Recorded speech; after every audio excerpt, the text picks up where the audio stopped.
Woo! Hey, what's up, everybody? Thanks for being here on Cinema Gulp. This is our XScream Halloween. This is our second annual one of these because we've only been live for 2 years. We got some great people on the panel. We're going to talk about terrifying moments. Now, Ben S., let's go around the panel. First, we got the martini shot returning. It's Brandon. Thank you. Glad to be back. Always love having you, and you always come for the occasion, as we see here right now. And of course, we got the lovely Elvirus, who did a bang-up job this year on the Halloween Mixer, hosting the whole thing. I hope you guys got a chance to check out the Halloween Mixer. We did The Shining, Alien, and Creature from the Black Lagoon, and she hosted the whole thing. Not like this, in her full-blown Elvirus costume, and amazing. And of course, there's Ben S. as Ben Voorhees. I've come for revenge against all other Bens. And a really special guest. Super excited to have her on here from Cinematic Nightmares. It's Mika G. Nice Cinema Gulp welcome. Thank you for being here and going so above and beyond dressing up. Of course. Or is this just how you dress normally? I'm not sure. Last week I was Beetlejuice. So Ooh. I saw your Beetlejuice. It was incredible. Yeah. You dig it. You're in it to win it. I like that. This is my season. Yeah, same here. That's why you're in good company, and that's why when I saw your channel a couple months back, even though it was early, I was like, you know what, I'm gonna hit her up and see if she wants to do October, even though it's a couple months away. And I'm glad we stayed in contact and made it happen. So me too. I want to hit up of course. I want to say hello to the chat. A couple people. Protein, happy Halloween, happy Halloween Gulpers. Hello. And FKHC2005 says, ladies and gentlemen, please do not panic, but scream. Scream for your lives. The tingler is loose in this theater. Good. Master One says, Spooky Hallows Eve here in Colorado. Let's go. And then what is this? This is a mouthful. What is this one? Real Wade Nation Gaming Clips. All right. Well, thanks for being here. The Badland trailer was meh. I only saw it because I saw Back to the Future IMAX, and I got Popcorn Bucket also. Is he talking about the Predator movie, Badlands? Mm-hmm. That looks a little wonky, but we'll see. We'll see. I would not eat popcorn out of a bucket shaped like a predator's face. I'll just tell you that much. Well, nobody's ever going to forget the Dune 2 popcorn bucket. That thing was legendary. Yeah. Tonight is all about spooks. It's all about creeps. It's all about ghouls. It's all about ghosts and slashers and demons and monsters. I love all kinds of horror movies. And I noticed that because I didn't necessarily pick my top. I picked just the ones that hit me this year on rewatches. Especially ones that kind of nostalgically hit me, where it's like, man, when I was a kid, this one fucked me up, So I'm gonna go into some of stuff like that, not just the real serious, ones of today, but we're gonna have fun. Everybody always takes their own approaches when they do stuff like this. So hopefully we get some good ones. There might be some overlap. I've done my best, all you guys, to not look at your picks, just copy and paste them here in my thing. But now I can kind of see the movies, but I can't see the scenes you're talking about. So what I'm going to do is when you bring up your movie, I'm going to be loading it up on a YouTube thing. So we might have a little bit of me zipping back and forth here and there, but I'll let you narrate the scene as I'm showing it so that you can show the scene that you want. I don't want you to be disappointed. No, I don't. Well, let's get this party started. Oh, to dance with somebody. I want to feel the heat with somebody.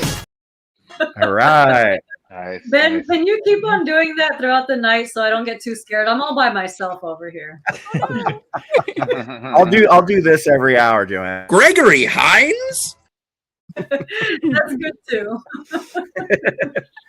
All right. So without further ado, and you know, I want to actually let's do this at the top of the show, and we can also do it at the end if we like. But I want Mika to talk about her YouTube channel and podcast because that's one of the reasons I want you to be here is because I want you to jump and get into the zeitgeist quick, you know, because you got such a cool channel. So tell us a little bit about your channel and your podcast. Okay. So I am the creator and host of Cinematic Nightmares podcast. I started out on Instagram just doing 31 days of horror and doing top fives. And then somebody was like, you should take your talents to YouTube. So I was like, okay. So I jumped on YouTube March of this year. And I do top fives every Sunday, except for this month. I've been doing 31 days of horror moments. So this is just so fitting for me because I was already like invested in it. Top fives on Sundays. Once a month, I do Exploring the Shadows, which is where I cover one subgenre of horror. And there's so many subgenres. I'm on 10 now. So, and then after that, I mean, I've interviewed indie directors, actors, actresses, producers. I often have my friends come on once a month and play game night with me, and it's so satisfying. I just Good. watching everybody lose their minds because my questions they're fun. We have fun, but as my saying is we're here for a good time. Yeah. And everybody just has fun. But yeah, overall, that's about it. Like, I mean, it's just top fives.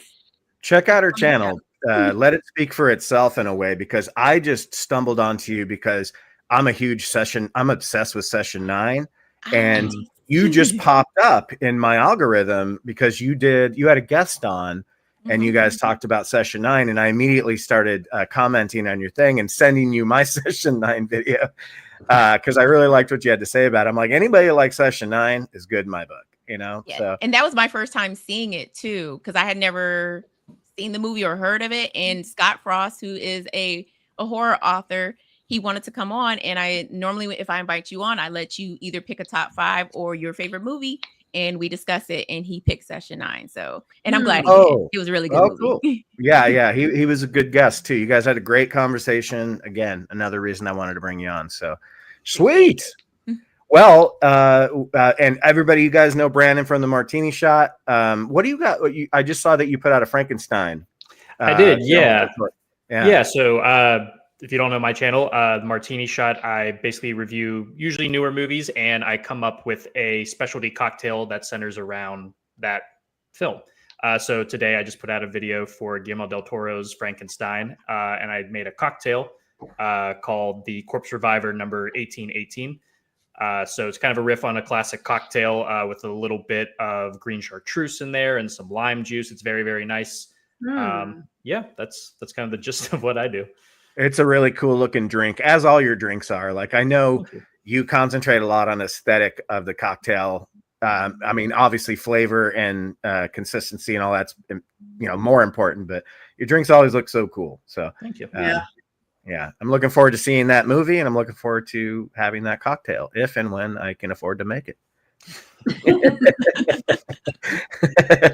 All right, now let's get down to business. So Cinematic Nightmares, Mika, so you're going to be able to do two, but what's the first one you want to talk about? That way I can bring it up here.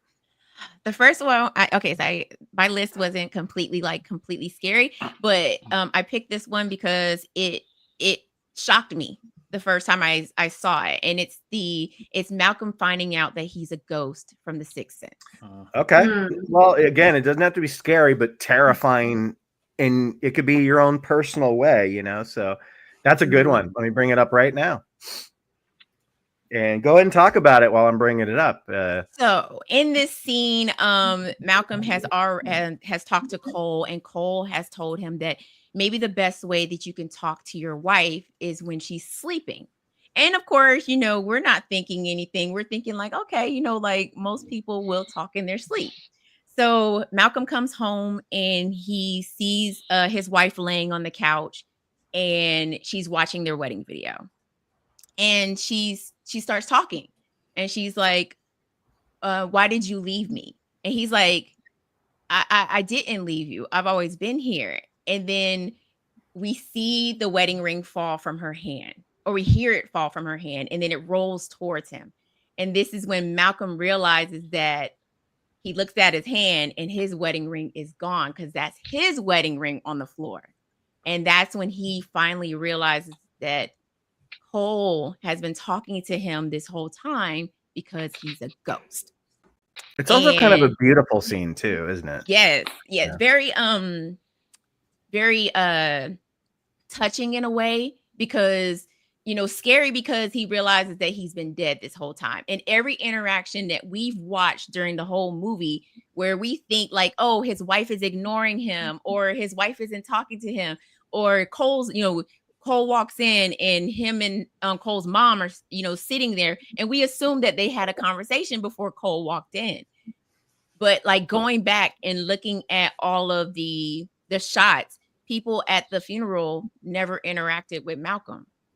Yeah, it's a great movie to rewatch and see how every time he's in a room with somebody that's not Cole, it always, and it's great editing. It makes it, when the scene comes up, it makes it look like they just had a conversation and now they're stopping, but they never did. They've always just been sitting there. Well, let's watch a little bit of this clip. I tried to put it up right where you were talking about, where the ring starts to fall.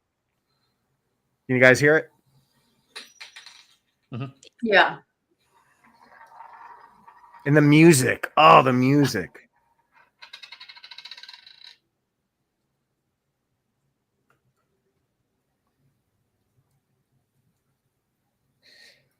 That's where we have to put in the what? What the fuck?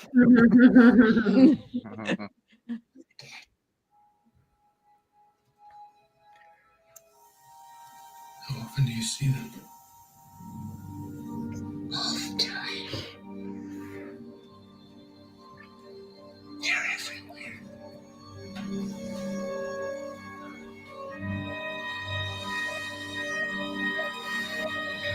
I had to pause it, so copyright stuff, but I'll play it again. But the music just starts to build and build. And this is it's not James Horner. Who did this? It was Thomas Newton Howard, who's fantastic. Who did the Shawshank Redemption and Green Mile? Great composer. Anyway. They always see what they want to see.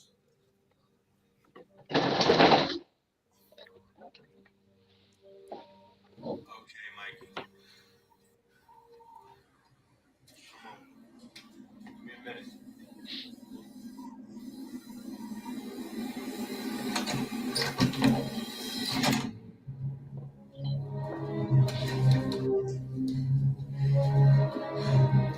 See, here he gives you a little horror. The music goes to horror because now he's like, oh God, he's realizing it. Yeah.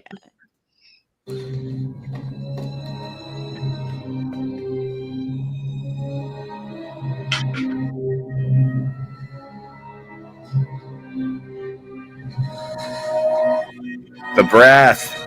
Yeah.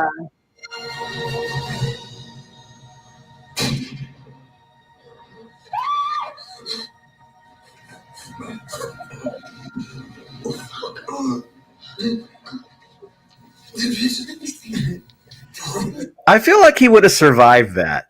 I don't know.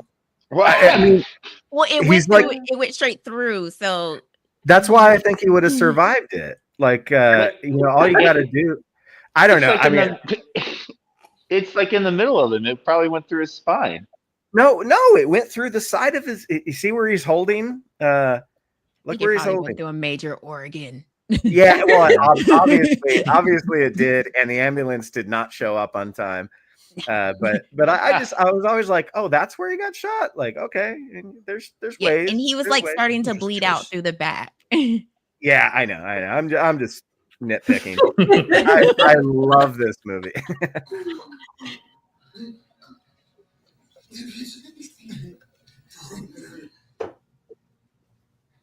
He's like, well, see, that looks like a clean wound. It's just a little hole in the shirt. It looks He's pretty like, clean. he's Walk like, it off, That's man. walk it Walk off, it dude. off. Get up. That's It's that's for a fine. PG-13 rating, you know? If she just cauterized both true. ends, we wouldn't be this. Well, I guess the movie wouldn't exist then, you know. But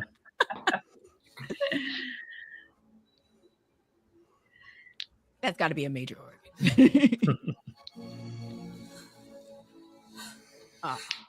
Oh no, and they shot his ketchup too. Yeah.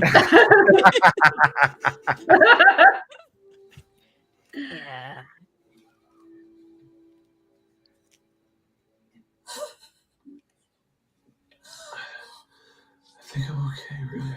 I don't know. I saw Captain America get shot in the same spot, and he just kept fighting. Built different. Are we good on that clip? Yes, Mika? yes, yes. Okay. Because right. the rest of it is basically Malcolm, Yeah. telling his wife, "I love you. You were never second." Which is and then amazing. Then he Yeah, goes to yeah. heaven. And that part's great. It's a great way to end it. I love the shift between him finding out, and then the horror, and then the revelation, and then the the acceptance of it. So yeah. What do you guys think? Any haters of The Sixth Sense? I've never met one, but No, it's so I watched Trapped the other night. You guys know that movie? That Yeah. M. Night Shyamalan movie? That's a bad one. That's No, a bad movie. I But at actually really least- enjoy that movie. I didn't. I thought it was bad, but I thought it was at least funny bad, which is more than I can say It was about funny most of his bad. It was bad funny films. Yeah, but The Sixth Sense is amazing. Like right off the gate, he like say what you will about M. Night Shyamalan's career, like he directed one of the best horror films ever made, and it's PG-13. It's great. Two of them. Well, okay, but I'm talking about the one. Are you?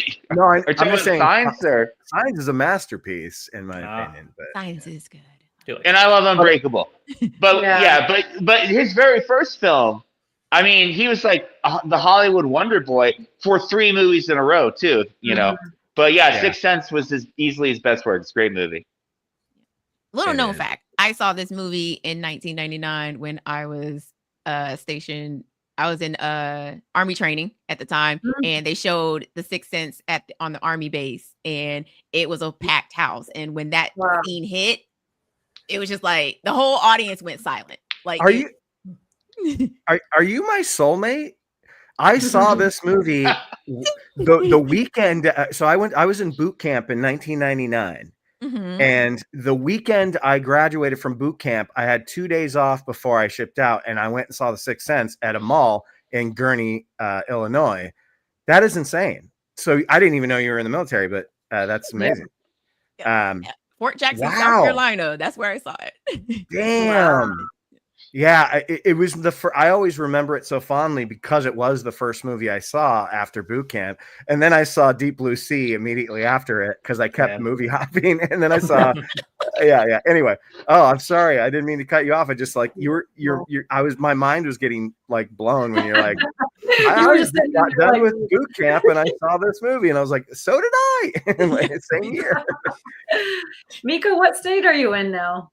I am in North Carolina now. Oh, okay. I'm in Florida right now, so you're just a little. I'll be in Florida this weekend. Yay! Oh, what city are you going to? I'll be in Jacksonville, but I'm also going to Orlando because there's a horror convention going on that. Yes, so I'll be there for that. Oh, good. Do you have Mika? Do you have a GoPro? Do you like shoot yourself when you're at these conventions and stuff? I really don't. I just be like immersed in like looking, because most of the time I don't go in cosplay, but this will be my first. Actually, no, this will be my second time going in cosplay. I'm going as Akasha from Queen of the Dam. Nice. Oh my God! Oh yeah, Aaliyah. Yes. Aaliyah, right? Yeah.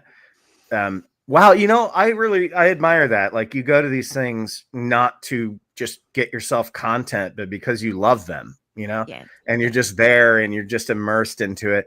Yeah, I can get like that sometimes, but sometimes I'm like, just put the camera down, Ben. Put the camera down. You know? Yeah. But anyway, what's your? That's a great scene. I love that scene. I love The Sixth Sense. Well, which one do you want to do next? I want to do Mika's death and from Paranormal Activity. You got it. Ooh, yeah. This movie scared the fuck out of me when I Yeah. first saw it. Yeah. Especially this scene. I'm not kidding, man. This movie, like, I was not expecting this movie to jack me up so bad when I saw it. But Yeah. This one was scary. Very. So set up the scene. Mika and Katie have been filming their house for weeks or days, weeks, however long it's been. And finally the demon gets a hold of Katie. Katie's, at first Mika's like, let's get out of here. We don't need to be here. Katie's like, no, I think we should stay. But it wasn't Katie talking, it was the demon. And then that night she gets out of bed like she did before. Except this time she's not dragged down the stairs. She stands over Mika for what seems like hours, and then she slowly walks out of the door. And roughly about 30 seconds later, we start hearing her screaming for Mika. And Mika jumps up and tries to save her. And we hear a whole bunch of rumbling. There's some chaos. And then for a whole minute, there's nothing but silence. I timed it.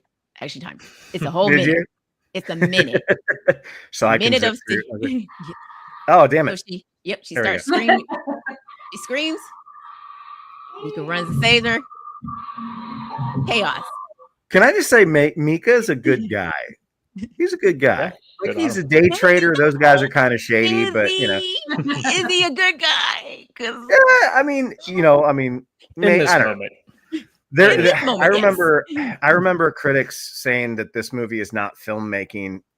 I 100% disagree with that, and I don't know why you would need to define what filmmaking is if you can put something on screen that is effective and works.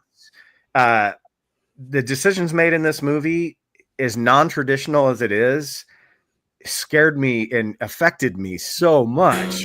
And I just did not expect that, Yeah. Yeah. So we hear chaos.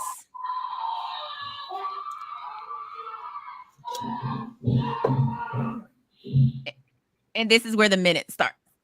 Poor It's Mika. just- Oh, so I can zip through it? Yeah. But no, wait, don't go too far. Not too Oh, far. shit. It's literally- Yeah. And then poor Mika at about 3:16, I think 16 It's kind of poetic that he goes right into his computer. into and Katie appears. Yeah.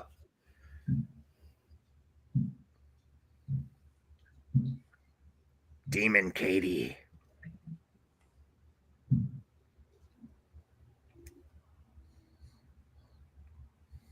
I thought she was going to eat him at one point. Yeah. No, Gives him a good oh sniff. man. Yeah. Ugh. Oh, Yeah. man. Look right into the camera. Yeah. Scary. Ah! See, okay, so Mika, did you hear that there was like several different endings that they shot? Mhm. Yes, I've seen them all. The alternate one is where Katie. Well, the original ending was when Katie comes back upstairs. She sits on the floor and she just sits there rocking for hours.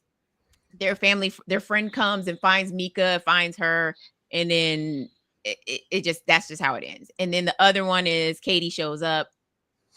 Mika doesn't get thrown into the camera. Katie just walks back into the room. She looks into the camera and then she takes a knife to her throat. Yes. So, Great pick. I could elect that entire movie for this category. Especially in part 3 as well. Part 3, which takes place in the 80s, has such great use of like 80s technology to kind of make it feel like Poltergeist. And then they put like a VHS camcorder on a fan and it goes back and forth. And that's so effective. It's like, holy shit, I almost chose that scene where somebody standing behind the babysitter. It looked like somebody standing behind the babysitter, and then the sheet just drops. I was like, when that, I was like, you know what? I'm not babysitting for y'all anymore. We're good.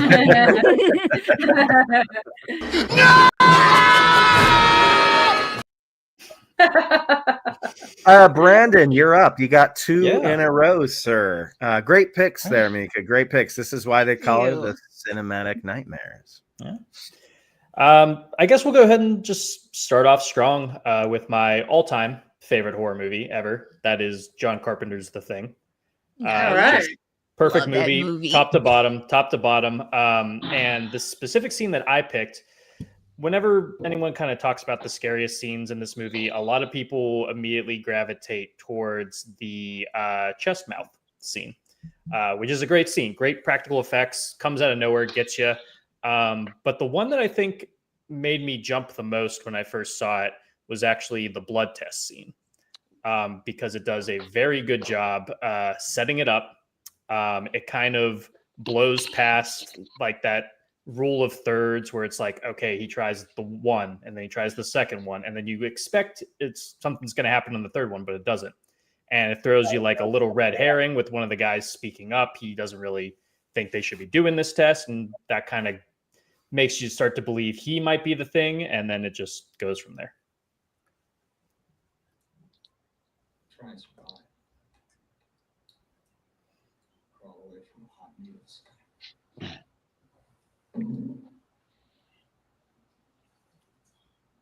I might jump through this one a little bit, Brandon. Mm-hmm. It's a slow one. I pretty much kind of explained how it plays out anyway. Yeah, but the best thing is when you get the payoff. Yeah, but I love how he's using the ignition flame to like heat up the little you gotta get your money's worth for that thing. That thing couldn't have been cheap. Ugh, they're cutting way too deep. You don't have to do that. You just gotta prick it. Like you don't. Very easy to draw blood. Use the needle. Yeah, like we're gonna die anyway. Fuck it. My wrists or my throat to give you this sample of blood. It's like, oh no, neither. It's the 80s, man. This was when men were men, you know? Yeah. Dude, I get it, but it's like, you don't, it's just, oh, that's right. It's on a coil wire. Yeah. For some reason, we just saw this in the theater last month. For some reason, I thought it was a paperclip. I guess you're okay. So yeah, he just tested Windows' blood. Yeah, Windows. Nothing happened. Watch them. And basically, if people haven't seen this movie, to explain it, the thing is a like creature that like it's connected to every cell of it, and if any one little bit of it is separated or hurt, it will react. And so that's why they're testing the blood, because if they test the blood, they think it'll react because it's part of the thing itself. And that's a national treasure right there. And one Keith David, by the way. Actually. Finally got his Hollywood Walk of Fame star. Yeah. Oh, man. And he's getting up there. So I'm glad, Yeah, he's still working, though. Yeah, I saw him in Nope, and I was like, oh, I wish he was in more of Nope. Oh, yeah.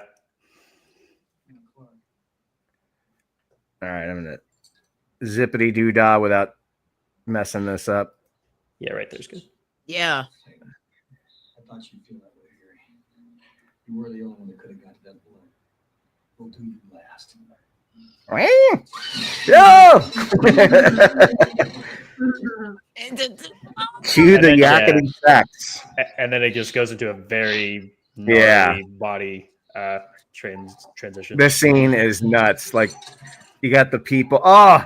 And then you have the guys tied up next to him, like, get me the fuck out of here. Right, like, let me go at this point. Oh! And the flamethrower is doing like what cars do in horror movies, where like you try to get it to start, it won't start. Mm-hmm. Right, like, why are you just standing there? Oh, this is really funny when he starts to swallow him and it just looks like a big mannequin, like flopping around. All right. Oh! All right, once the body starts moving around like a dummy, we'll stop it. This is so funny. Hashtag D.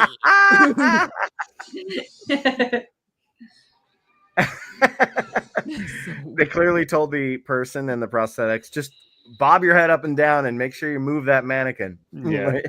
But that scene's fantastic though. Great pick. Fantastic. Great pick. Love the movie. Love that movie. Yeah, same here.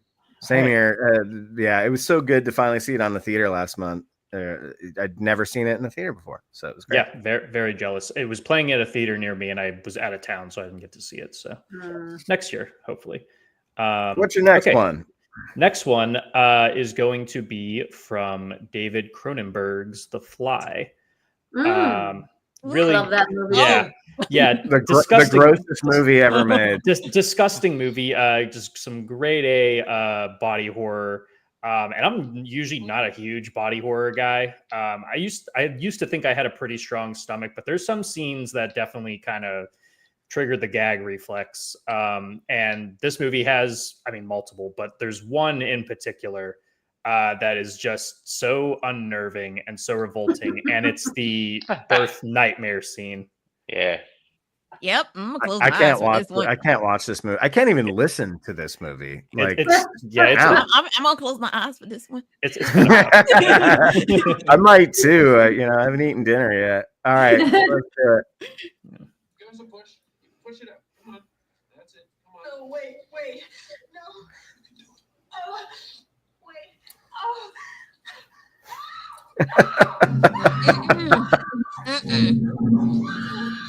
I can't turn away.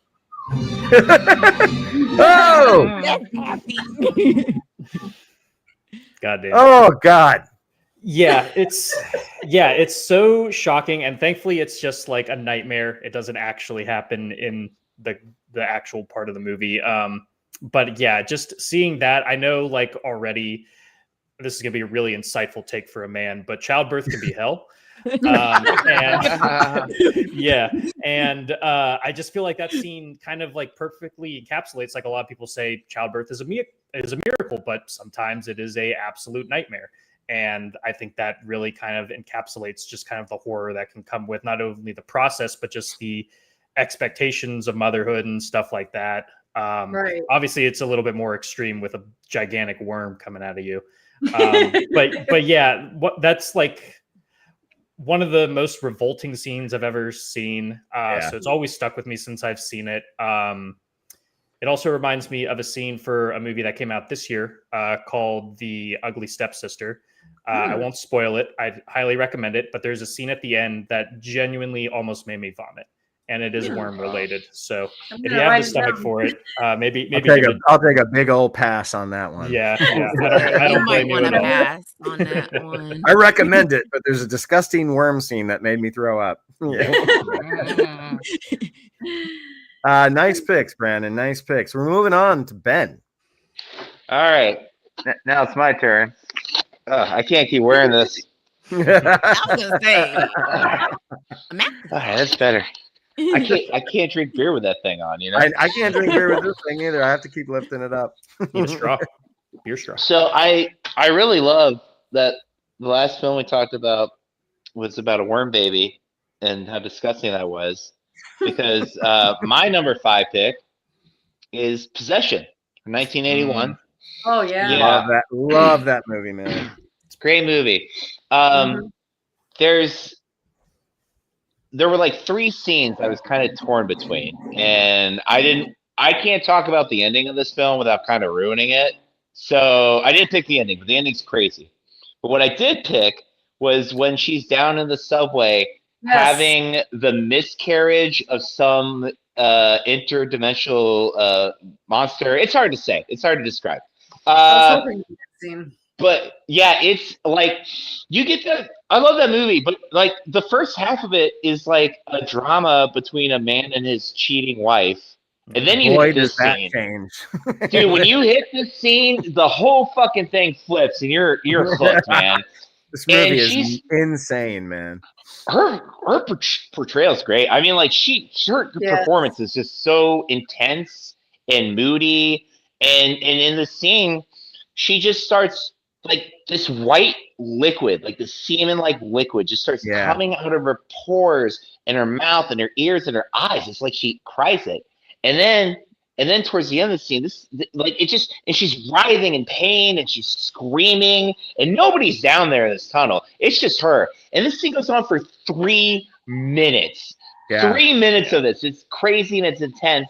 And at the very end, she's on her knees, and that's when the miscarriage finishes, and just a big glob of goo and blood comes out of her vagina while she's like crumpled on the floor practically. And it's when yeah.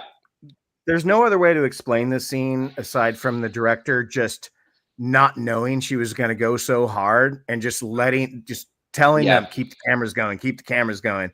Because it seems very improvised, but also staged in a way, obviously because of the special effects, the practical effects with the slime and the blood and all that stuff. But just like the way she just goes at it, it's so yeah, it's almost like a dance. Yeah, that's a good way to put it. Even the beginning, like that we didn't see right when she's coming up the steps, you see in her eyes there's something wrong. Like the way she acted, she's fantastic.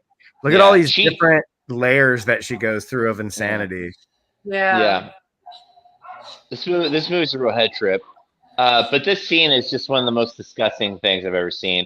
I am a body horror kind of guy. And this is, I mean, I think I had to pause the movie after this and just take a breather before I continue. Yeah, I think I paused it 3 or 4 times during this scene. Yeah. Like you're doing now. You gotta go back to the store. Yeah. I'll start Ben, I bet you don't have the guts to show her lose her guts, man. Well, are you going to show the last shot? Well, I was gonna show as much as you want me to show. Nah, don't show the last shot. People need to experience that on their own. What am I saying? Yeah. Okay. It's I'll really stop bad. Here, but you get the idea that she's gonna need some more milk. Yeah.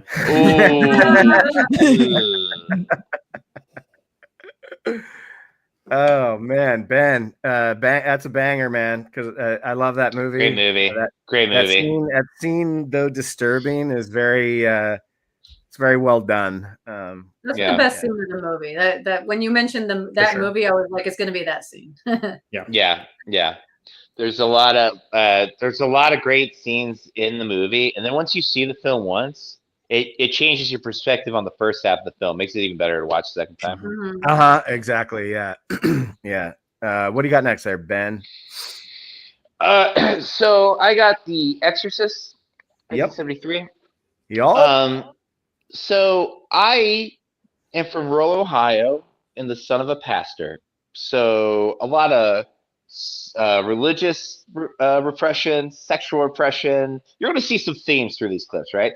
But I saw this movie on TV when I was 12, and it scared the shit out of me. And the scene I picked to this day makes me very uncomfortable. And that's when the mom hears Reagan upstairs screaming, and she runs up, and Pazuzu, who's in control, is stabbing her in her vagina, back-to-back vagina pics also, with a cross, and it's saying, "Let Jesus fuck you, let Jesus fuck you." I cringe still. Yeah. And I was a maybe on this clip, and then I rewatched it, and I totally forgot the ending, where it grabs the mom and sticks her face in that bloody vagina.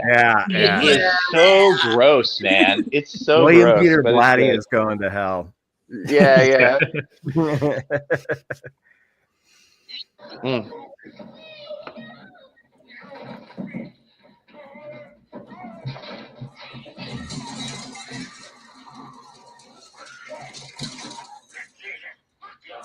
Oh!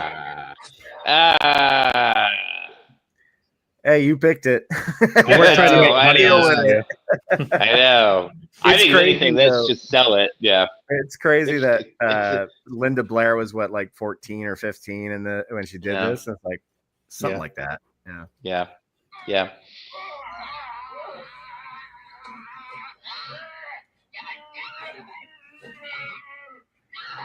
Oh,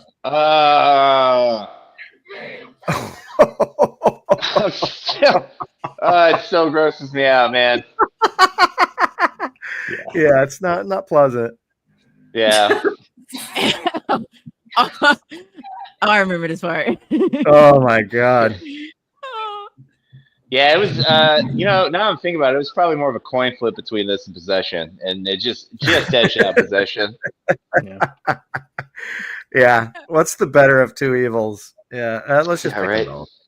My dad and that's- my dad and I just recently rewatched this movie, and that part came on, and I told him, I was like, "There's two reactions. One, you leave the house to the kid, or two, the black parent in me immediately just blacked out.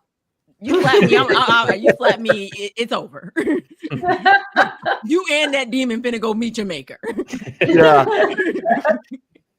That's a thing. Like, she's, as a mother, the whole movie is so much about her being a mother, you know, and just trying to understand what to do. I'm not a mother, clearly, but it makes you understand a little bit more about the relationship of mother-daughter thing.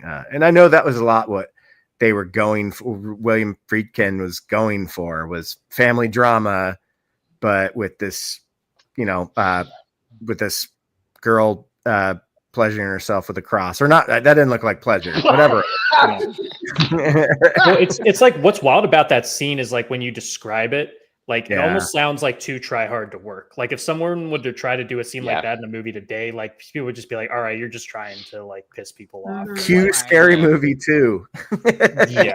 Yes.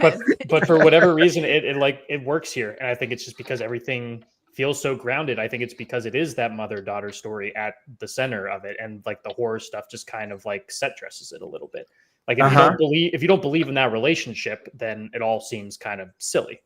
Yeah, 100%. Yeah, it's the heart of the movie, which is why I'm so fond of Exorcist 3, because the heart of that movie is Father Dyer and George C. Scott's character. I'm blanking right now, but I've seen that movie 1,000 times. But yeah, that's a good pick. That, honestly, right there, like, watching that shot just in isolation, it's so fucked up. Yeah. Like, in the movie, you're like, okay, I've already seen some crazy shit, but just like, hey, let's hit play on this scene. It hits you a little hard. So good pick. Ben, you understood the assignment. Like, terrifying could mean a lot of different things, man. Yes. So yeah, those are your two, and we'll move on to Joanne. Joanne, you only gave me 4. Right? So, it's funny you say that, because I gave you 4, and then I said The Exorcist, and I didn't want to rewatch those scenes, and I was like, why don't you pick one? Because I don't want to watch these right now. Okay. Well, you describe your which pick you're gonna get, and as I look for it, and talk about it for a second. I'm gonna step away for 2 secs. I'll be right back, but talk about your movie. Okay, Or cool. your scene, your moment. Right.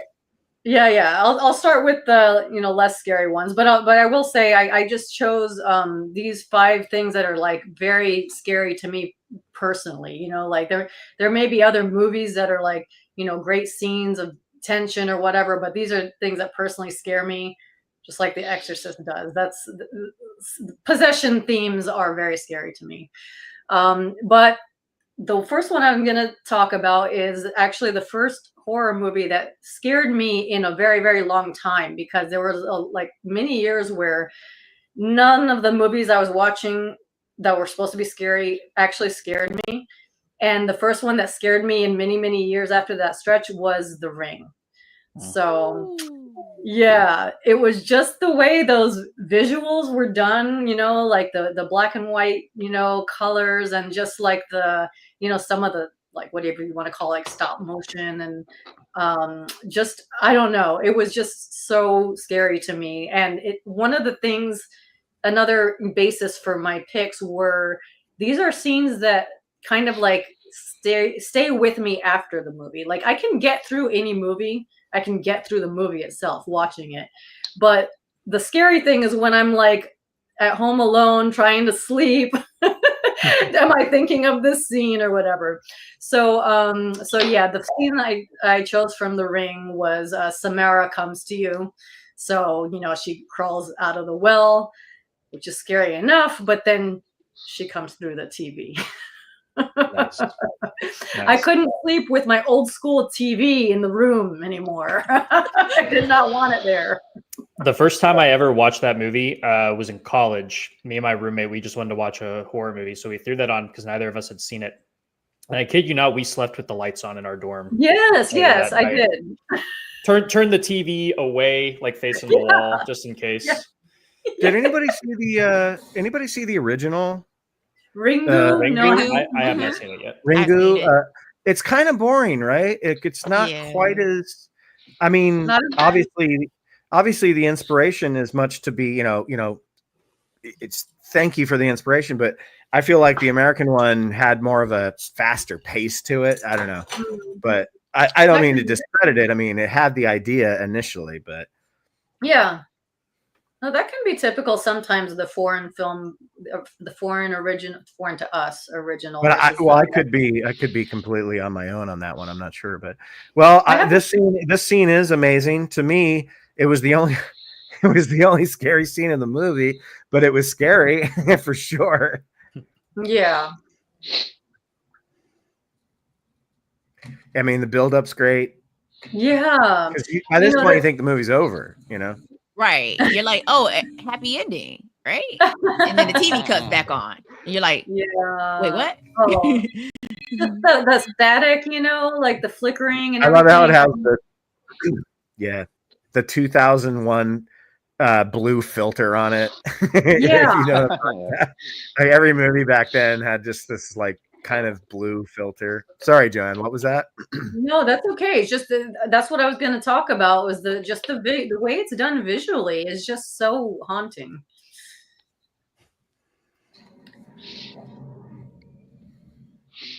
And it starts, you know, like far. It's like, how's that gonna hurt or scare me, you know? And then, you know, when you start seeing her, I don't know why, but just something about the black hair being in her face. I don't know why that's scary. It's just all scary. Well, and this movie's kind of a relic in the sense because I'm looking at this 4x3 television and the whole movie's centered around a VHS tape. Yeah. But the movie doesn't feel that old, but yet it's a VHS. You know, that's crazy. Yeah. There's a timelessness to it for sure. Yeah, yeah. Oh, good old big back TV. Mm-hmm. Yeah, so that was a good technology update for me. I don't have to have any of those tube TVs in my house anymore. I'm safe now. Well, I don't know if you guys saw Rings, but that was, I don't know, about 5 or 6 years ago. Yeah, skip it. Yeah, I heard it was bad. It's bad. It's laughable. It's kind of funny bad if you want to watch it for that. Yeah. Yeah, this is fucked up. Nah. Unfortunately, I had seen this scene like 100 times before I saw the movie. Yeah, same. It's like, why are you still watching? Why are we not leaving at this point? Yeah, the door's like, I wonder if she's going to come through the television set. This girl can't be walking towards me. She can't see me. Why doesn't he just rewind it?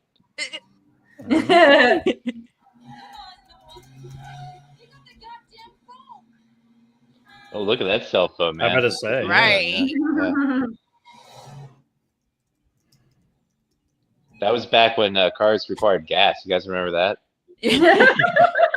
Yeah, mine still does, Ben. Yeah, mine still does too. Ditto. Yeah, mine too. Oh man. That looked great, by the way. For this era, like they just killed that effect because they had to. That's the whole movie. If you botch that effect, then you fuck the whole movie.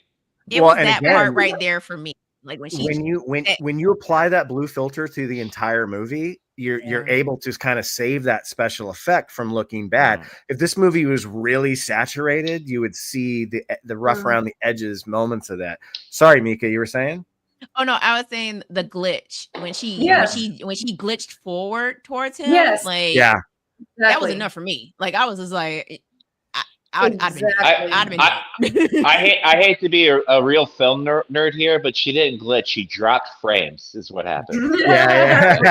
My bad. But I like the glitch effect, like on her skin and stuff. Like I thought that was really well done. Yeah. Even when she's not in movement, like she is still moving. Right. Is she supposed to be like Electro at this point though? Like why is like have you guys seen Ant-Man and the Wasp? She's like the ghost. She like phases. Oh yeah. She like phases. I mean, it's awesome, but just that's done really well too. Yeah. Yeah. And this guy, I love the stereotypical person that doesn't understand that you can just stand up and run aside from crawl on your back. And and then after this movie, and that's scary too. After this movie, I watched The Grudge. Yeah. And so yeah, that was a good one too. But you know, the good thing with me is that like once I'm exposed to a certain concept or visual, it doesn't scare me as much. So if I had seen The Grudge first, it would have really, really scared me.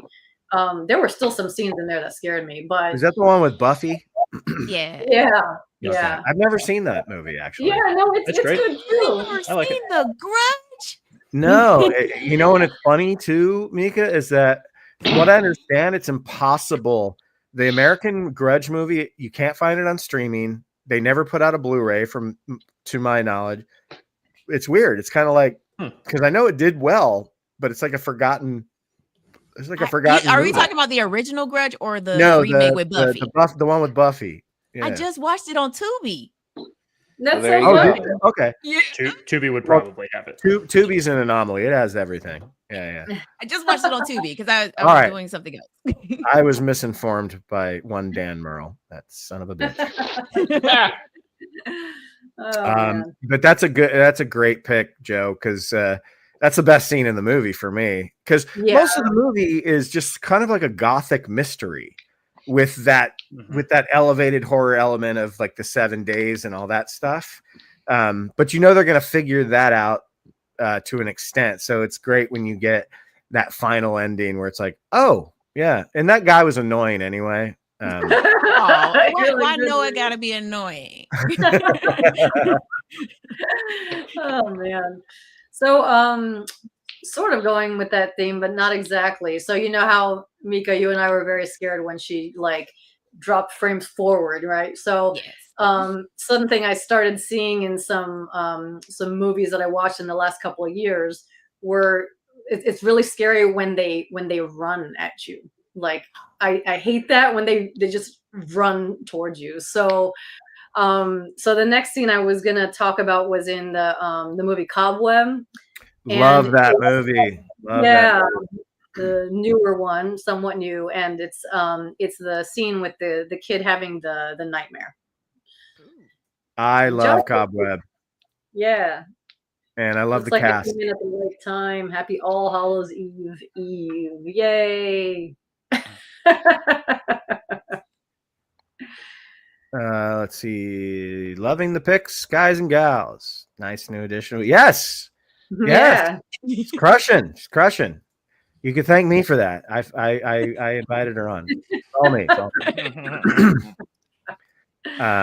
Okay, so we're doing Cobweb, Joe, right? Yes, please. Yes. Okay. So this clip is 2 minutes. Do you remember which? We'll just start playing it. You can. Yeah, you don't have to do the whole thing as long as just tell me which part is the. Okay, so like there's two parts of this nightmare that are very scary to me. The first part is when he sees his parents standing in the corners of the room. Yes. Their eyelashes, and when they like bat their eyelashes, you hear this creepy sound. I don't know what about that is scary. Oh my god, the imagery. Yeah, but it just really affects me because I think because he's having a nightmare. And like I said earlier, I can get through watching a movie, but I'm scared of having a nightmare. And so having a nightmare like this would be terrifying.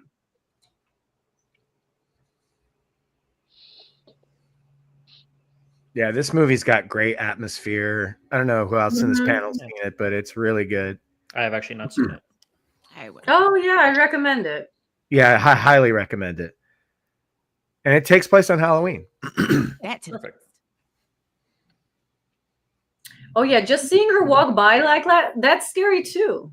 It's all shot selection. How do you do it? Do you boom? Do you throw in a big music moment to tell the audience, "Hey, here's a jump scare," or do you do it kind of subtly? That's why I think Hereditary is so perfect, because it doesn't give you those musical cues to show you all the crazy shit going on in that movie. Oh, we're I'm gonna talk about expecting maybe Hereditary. at least some overlap with Hereditary. I know it's on my list.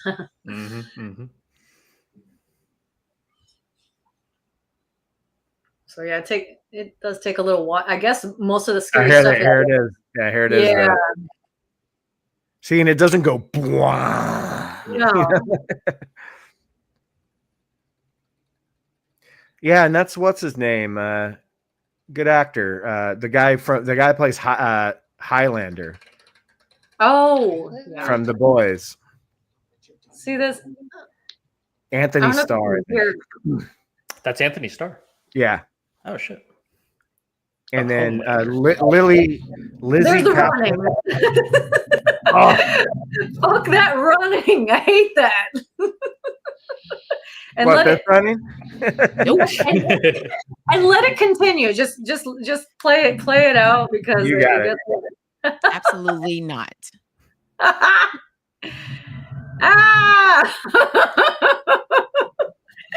So she almost dropped frame 2 in a way, because she runs and then it goes dark and then she's running and she's even closer. Yeah, it's Anthony Starr and Lizzie Kaplan that play the parents, and they're both for real. Okay. Fucking awesome and creepy in it. Yeah. Shit.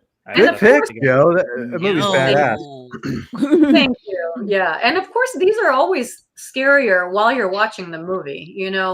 Not only is it on a bigger screen, but it's also and with the full sound, but it's also all the tension that has been building up to that point. Right.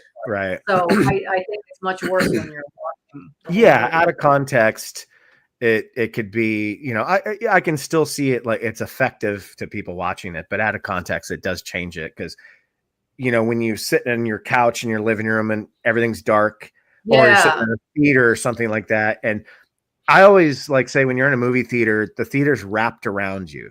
So nothing else matters. Like, you're not focusing on anything but the movie. At least that's how I view a movie in the theater. And you can do that at home too, if you turn your phone off and, you don't have, water boiling or something, but yeah. Right. Great picks. Great picks. I'm going to go with, Ben, this movie came out when we were in college together. I love this movie. I don't know. There's so many terrifying scenes in it, but I had to go with this one. The movie's The Descent. Oh yeah, from 2006. And in 2003, I actually went cave rappelling in the mountains of Australia, and it is scary and it's claustrophobic. Can't imagine why you would do that. Exactly. Why do you Descent? Never. I gotta try that. You're crawling through tunnels where you don't have use of your arms, and they tell you to wiggle like a worm to get through tunnels. You're like, what? Absolutely I'd rather not. die. Thank you. And this You can movie's push me off a cliff. this movie's first hour scares you by the sheer claustrophobia of it, and just the paranoia of being underground in this kind of vast sinkhole / it's not a sinkhole, but it's they claim this cave, and it's very uncharted, but then you find out, oh, maybe it was charted, and you're finding a little bit more and more about it. It's just such good writing and such good pacing in this movie, because you're finding out just these little subtle things. So look at that spike in the rock. That doesn't look like anything we have now, because it's not. It's very old, But then the movie, and some people say this movie is sort of like a Dusk Till Dawn, where it starts out as one thing and turns into another, and maybe some people jumped ship in the second half. I fucking love the second half of this movie. It is so bonkers, and they don't talk about these women enough when they're talking about women in horror or just women in film in general, because they're all kind of badass, you know. And yeah, well, you know, we'll play a little bit here. I love it. This scene is in infrared, or not infrared, but night vision. Night vision, yeah. Dead animals. Hundreds of them. This is not good, guys. Are we gonna have I think you have to bring the clip up. Oh shit. Of course I do that for mine. Of course I do that for mine. I don't even bring it. Oh, I'm getting to that point. It's like doing the same thing over and over again and not even doing it for yourself. So stupid, Ben. You're so stupid. All right. hundreds of them?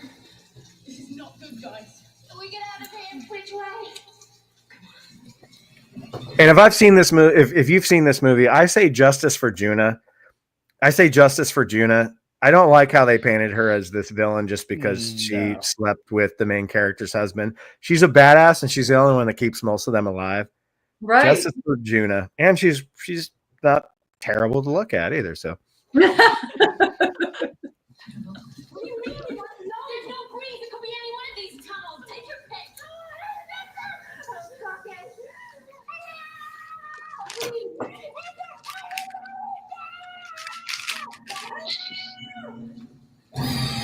whoa! That's when that Aussie accent really comes out, or that New Zealand accent, because they can't, because of their accents, they can't yell to extreme highs. So it's like, like they can't do the scream, you know? Yeah. I love So I that jump scare because it gives you like a good like half a second to like a second before that actual jump scare like sound effect comes in to let you kind of get that gasp in. It gives you a clear look. When something scary shows up and there's no noise, I find that so much scarier than when there's a sound effect like paired with it. 1000%, Brandon, 1000%. And because like you've got eyes, it's and Hereditary. We'll talk about it, I'm sure, a couple of times. But Hereditary does that so well. But yeah, you're right. This one, it does take a few seconds because it wants you to, you know, it wants you to kind of process it first. See right there, that yell. That's a New Zealand yell. They can't yell properly. Oh!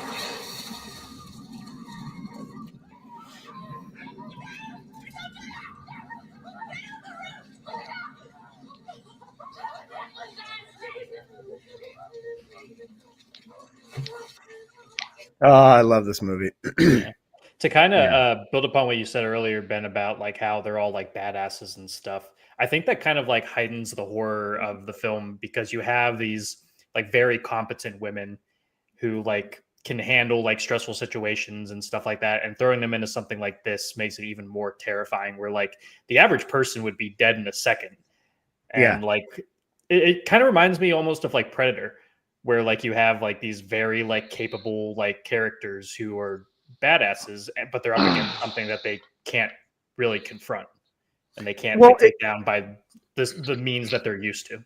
Yeah, that's a good comparison because The Descent, like Predator, it spends the majority of the first half, or at least the first act and a little bit of the second, letting you see that they're very capable. Like some of the stuff that they do in the cave, you know, just the arm strength they have of like moving across these things. And because a lot of this movie is them getting stuck down there before you even see the cave troll things, you know? So, and obviously Predator's the same way, where they're on a mission. Obviously they handle the mission with just sheer one-liners, you know. The one-liners win the mission, but and then they you know, they're confronted by something that they don't understand and they don't know how to deal with, but they're resourceful.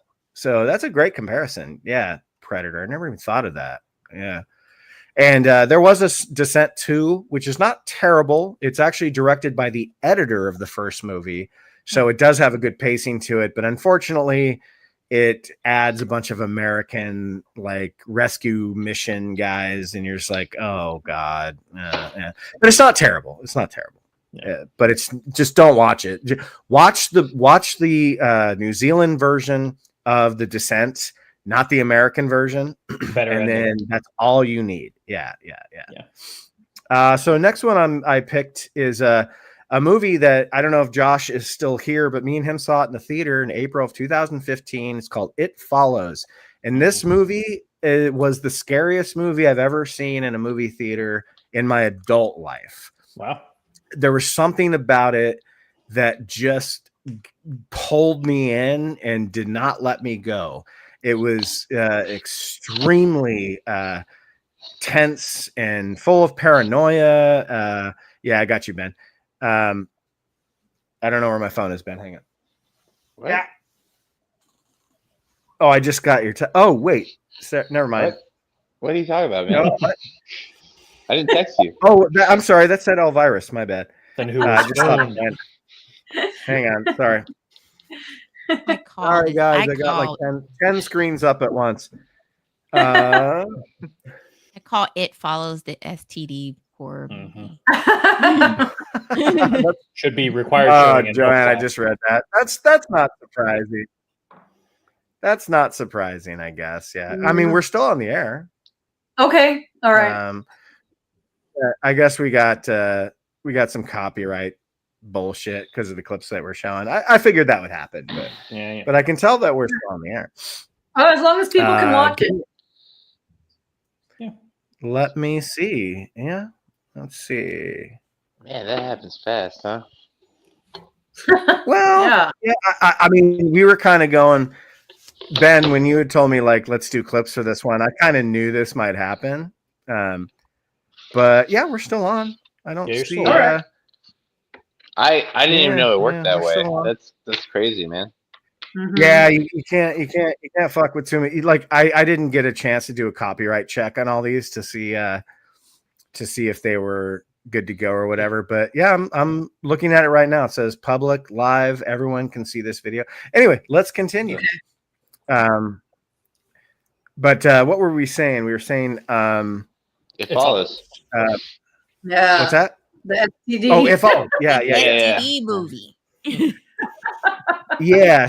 So this movie just it fucked me up because it's like just the idea of that anyone could be this entity and it just walking towards you. And yeah, there's plot holes where it's like, we'll just fly to fucking Europe. And it's like, well, yeah, but then it could just, nobody could see it. So it could just, I guess, hop on a plane. I don't know.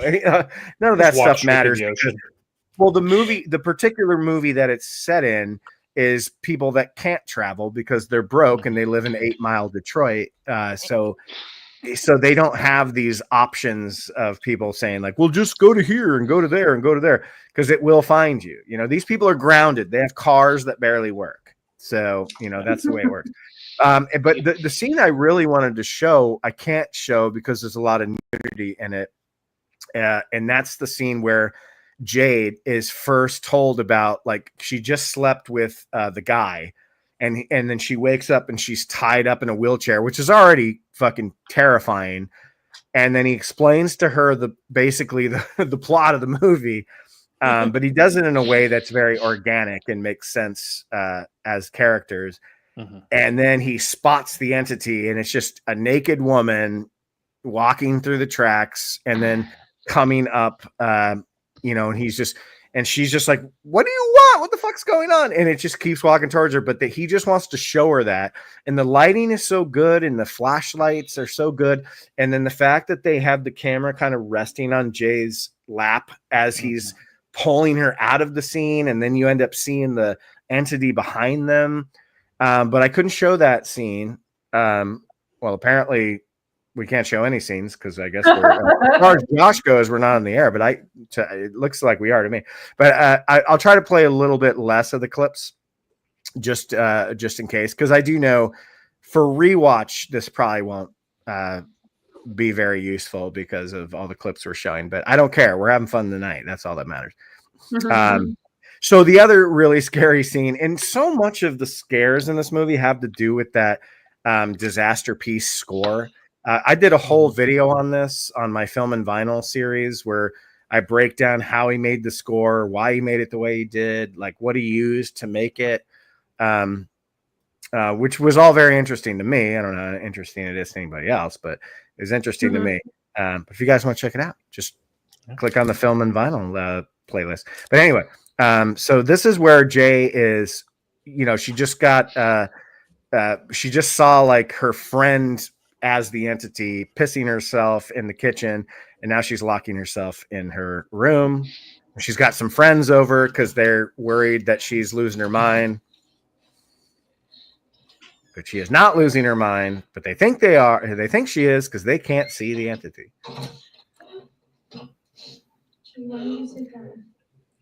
And Mika Monroe is excellent in this movie, by the way. Very good. Absolutely excellent. I need water.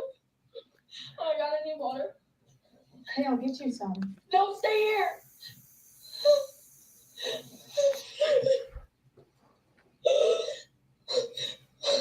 Is something wrong? I'm going to pause it again, just in case Josh is correct.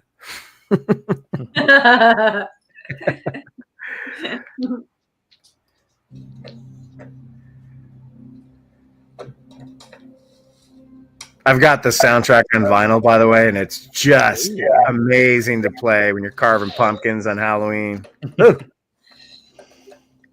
Mom, is that you? Oh, it's me. Yara? Yeah. I love her like mousy friend that's like like Daria from Daria. Daria, yeah. Everything's okay.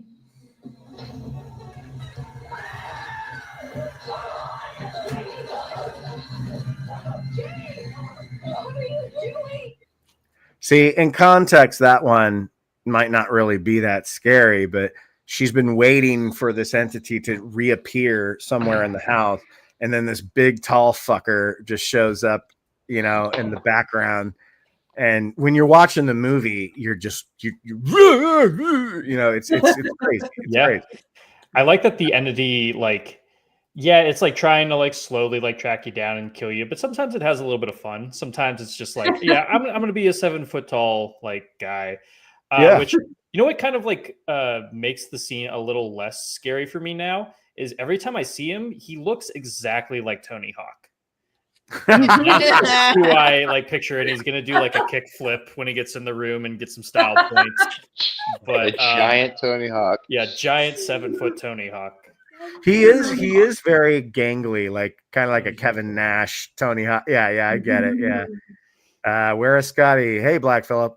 Scotty doesn't really do the show, and he doesn't do the live shows anymore. Canadian Spider-Man, yo, hello and good evening. Good to see you, man. Thanks for being here. See, we're still on the air. I don't know what the fuck Josh is talking about. we got new comments coming.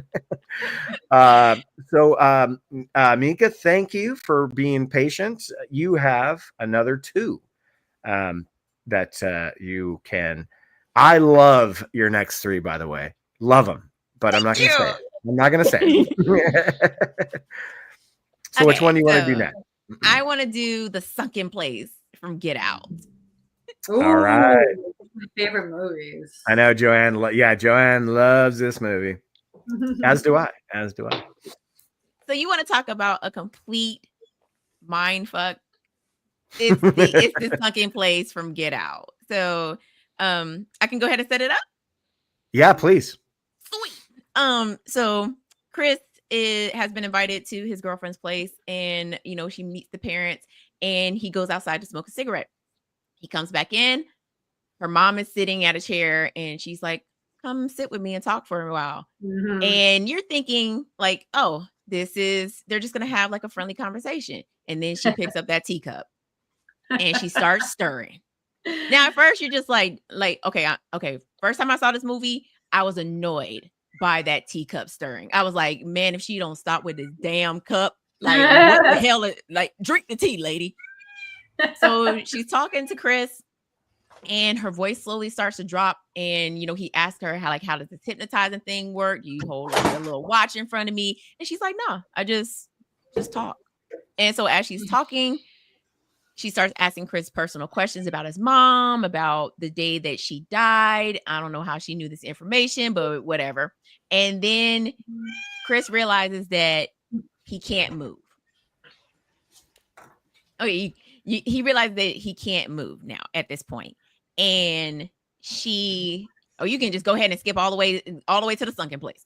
And okay, sorry. Right here, right? Here. Yes. He's crying. He realizes he can't move. And she tells him, no, you can't move. I know you can't move. Catherine Keener's so great in the scene too. And then she tells him to sink. And then he ends up in the sunken place, which is he's not in his body, but he's in his body, but he's not like he's in his mind, and he can only see through this little TV window. And that's it. Like, I learned so much about this scene alone, is that people thought that it was like an underwater scene. This is not an underwater scene. He was they actually did what was called oh my goodness, it just lost my mind. But basically they attached him to a cord to a harness, and they had him floating on a sound stage, and they just had fans blowing on him. Mm-hmm. And they filmed when they filmed it, they just slowed it down a bit to make it look like he was floating in midair. But first time seeing this scene in theaters, you could hear a mouse run by because people were in awe. Like, I mean, imagine being stuck in the void, and you're watching your life being your body being used by someone else, and you're just floating in space. Yeah. And Jordan, this is a great example. Jordan Peele, like, fuck, his visuals, like, they add so much to every scene. My favorite film of his is Nope. But I like this one a lot too. I don't like Us very much. I think it just flies off the rails, but that's just me. I know a lot of people like it, and visually that movie's great.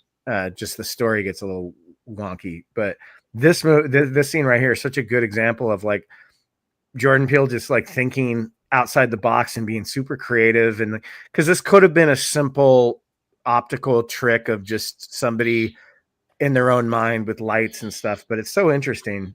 Mm-hmm.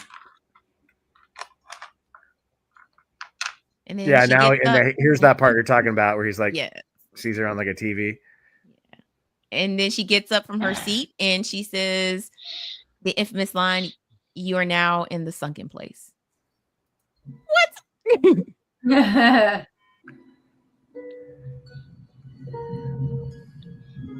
Fuck you, copyright. I should still pause it for a second. Man, the tear ducts on Daniel Kaluuya are man. Yeah. I don't know how he does it, but damn. You're in a sunken place. I think someone had a vice grips to his balls or something. Yeah. It's like every movie I've seen him in where like he has to cry, it's like a water fountain. Like it is nuts. I love that scene, but God, is it the housekeeper lady?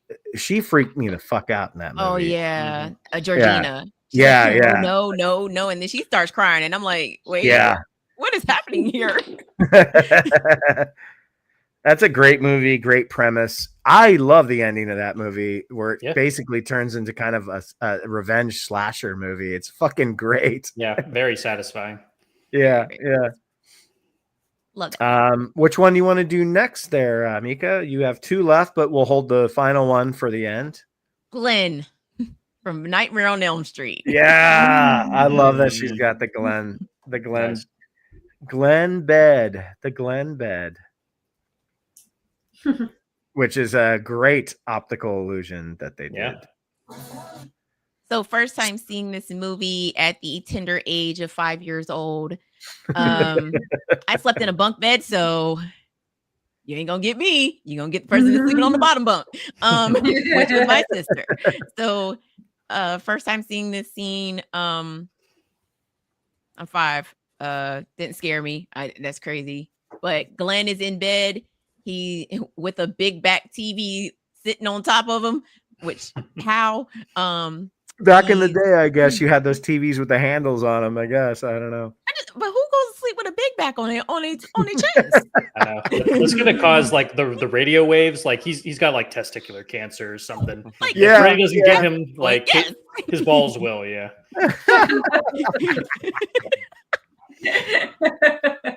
So Glenn has already been warned not to go to sleep. He goes to sleep anyway. Love this zoom out right before Freddy reaches out of the bed and pulls Glenn into the nothing. That's what I call it.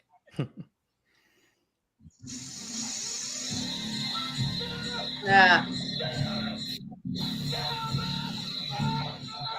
Yeah. And just when you thought it was TV over, goes with him. the TV went with him. Nancy has a whole breakdown. And come on, that you see the potential of a great acting talent. And I'm not making a joke when like he sells the shit out of that. He's like, "Mama!" Like he's like, what the fuck is happening? Yeah.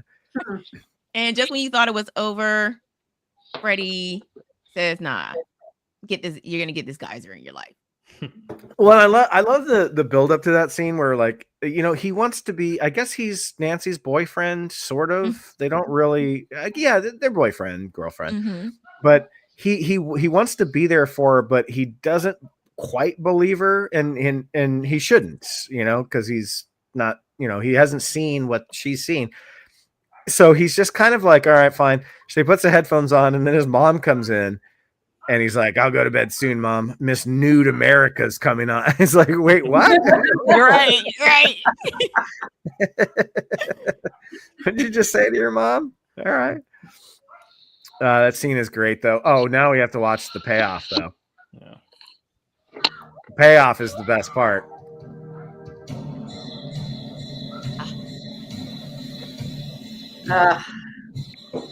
Such a simple like idea for how they structure that shot, but it just looks so seamless. Yeah, simple trick, but look how effective it is. So in the deleted scene, Yeah, Glenn was supposed to come up out of the bed after this and just fall over, and his mom was they supposed to find shot that? him. Yeah. Oh wow, I didn't It's know an that. actual deleted scene. Yeah, they I thought I've pushed seen all Johnny the Depp deleted. out of the bed, and he kind of rises out of the hole and then just falls over on the bed, and that's how his mom finds him. Huh, I did not know that. Yeah, And then I'm glad they went with what they went with. Yeah. That sounds kind of lackluster. And the way that the blood is kind of flowing to the side, there was a malfunction during that scene. That scene was actually filmed in the rotating room, and they rotated it upside down.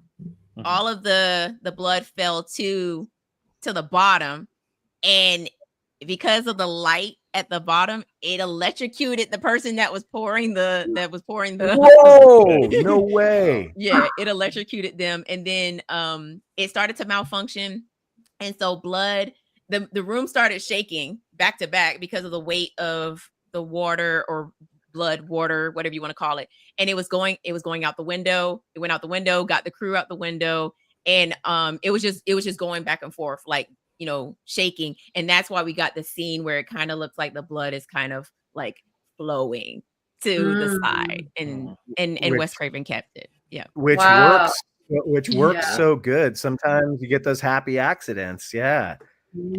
Oh, that's so cool. I did not know that. And I didn't know that they shot a really boring Glenn death scene. I was so glad they didn't use that. Yeah. Because I've always thought that what's the guy's name? Tina's boyfriend. I always forget his name. Rod. Russ or Rod. Yeah. Rod's death is kind of boring, but it does the job, and it's super low budget movie, so I get it. Still love it. Very creative, but yeah, that's a good one. I love that scene. we may have some overlap with some Nightmare on Elm Street stuff. Who knows? Who knows? Brandon, you're up. You got 3 left. What are the 2 you want to go with now, sir? All right. I guess the next one. This is from a movie like part of me kind of hates, and not in the sense where like I think it's like a bad movie or like it's poorly directed or anything like that. I just think the jump scares in this movie are the loudest fucking jump scares I've ever heard in my life. This movie, I know which one you're gonna pick right now. This movie constantly gets tested, and it keeps coming out as the scariest movie of all time, based on heart rates. I knew it. It's Sinister. Sinister. Yep, I knew out of the 3 you had, that was the one you were talking It's about. not a bad movie, but goddamn, is every jump scare like a flashbang going off in your face. They are rough, and like I kind of hate the movie for that because it's just like, yeah, it's scary, but like you didn't need to burst my eardrums with every single jump scare. Right. And there's a lot of them in there. I fucking hate the very last one where like the Bagul like drops his head down. I'm just like, oh, he's just doing that for us. That's cute. Or how about the studio note where they're like, you have to show Bagul at the very end in like a still frame, like a JPEG at the end. You're like, what? Yeah. Yeah, you can still see the transparent background behind him. But, anyway, the jump scare that I will give the film credit for. It did genuinely get me, and that is the lawnmower scene from the collection of the tapes. So if you haven't seen the movie, basically Ethan Hawke's character, he finds a bunch of like home videos from a bunch of different families in his attic, and it all shows basically the kid killing the family in some kind of brutal way. There's a hanging, they get drowned, they get a car set on fire. And then there's one where they're doing a little yard work, and it's very nice until it is. Do you know, Brandon, do you know where, because the clip you gave me was all the kills. Do you know which part of the video it is? No, it's okay. I just, is it the actual? Yeah. Is it towards the beginning? I think it's towards the beginning, right? I think it's like the second one in that video. Okay. I'll riff for a bit if you need to look for it. No, I'll bring it up and we'll just figure it out. I mean, according to Josh, we're already demonetized. So. Yeah. So does this look like it's close? Yeah. Looking like the piss filter on this scene. Yeah. Okay. So yeah, it starts off like you're kind of seeing the family. Everything's kind of all good. And in a lot of the other videos that they show, the home videos, like you see the setup and you see like the family about to be hung, the family sitting by the pool. This one doesn't give you really any setup except that someone is grabbing a lawnmower and they're about to trim the yard. Sort of. Lawn mowing in the rain. Not a good idea. Not a good idea. I've done it before. Waste of time. I mean, there's no electricity in a lawnmower, at least not the ones I've ever seen, but yeah, you're mowing wet grass. Yeah. Not a good idea. So yeah, doing a little mowing. I really like this movie, Brandon. I mean, it has I do too. flaws, I do too. But Ethan Hawke, give me Ethan Hawke in every horror movie. I like him a lot, yeah. Have you seen Black Phone 2 yet, Ben? No, I haven't. Oh, yeah, there it was.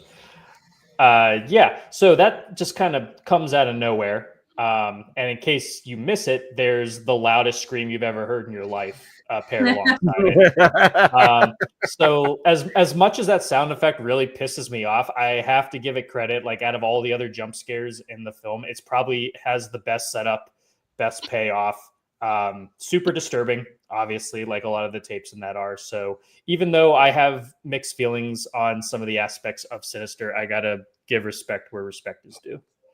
Yeah. I actually think the film that he watches is the best part of the movie. Mm-hmm. I do like there's a really good, what's his name, Scott Derrickson. Yeah. Mm-hmm. I think he directed a brilliant scene with the kids sort of slow motion moving, dancing, hopping behind him in that one scene. That's a really fucking eerie scene. But other than that, I do think all the film that he watches. Why do these houses still have all these films in them? Like it doesn't.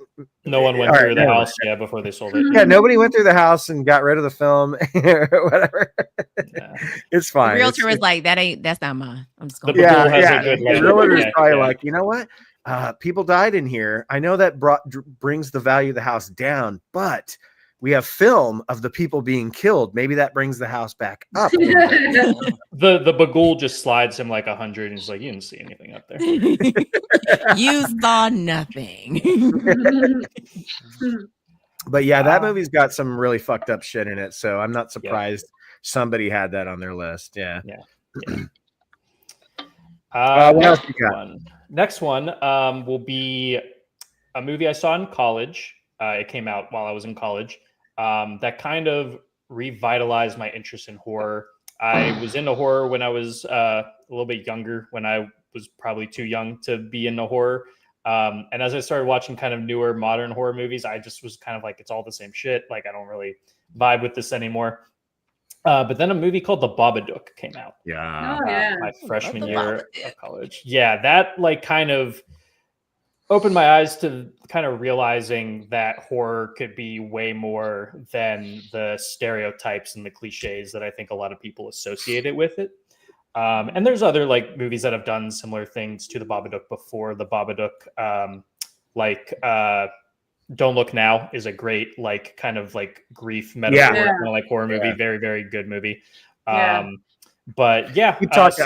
I think I got the wrong link for this one. Oh, shit. So give me a sec. Just keep going, and I'll find it. Hang on. Yeah, keep going. Yeah, but so The Babadook is basically about this mother. She's trying to raise her son by herself. Her husband died in a car accident, pretty much when they were on their way to the hospital to deliver the kid. And the kid has like some like developmental problems. Like he has.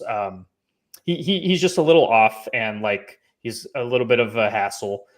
So she's kind of dealing with the stress of that, dealing with the grief of her husband's death.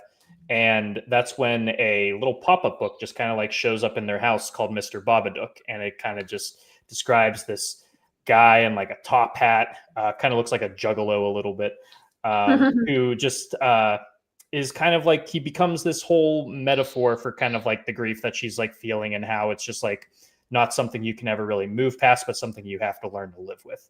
But that grief kind of manifests into a monster. And the scene we're going to be showing is when he kind of comes face to face with our lead character. You do get little brief glimpses of him before it.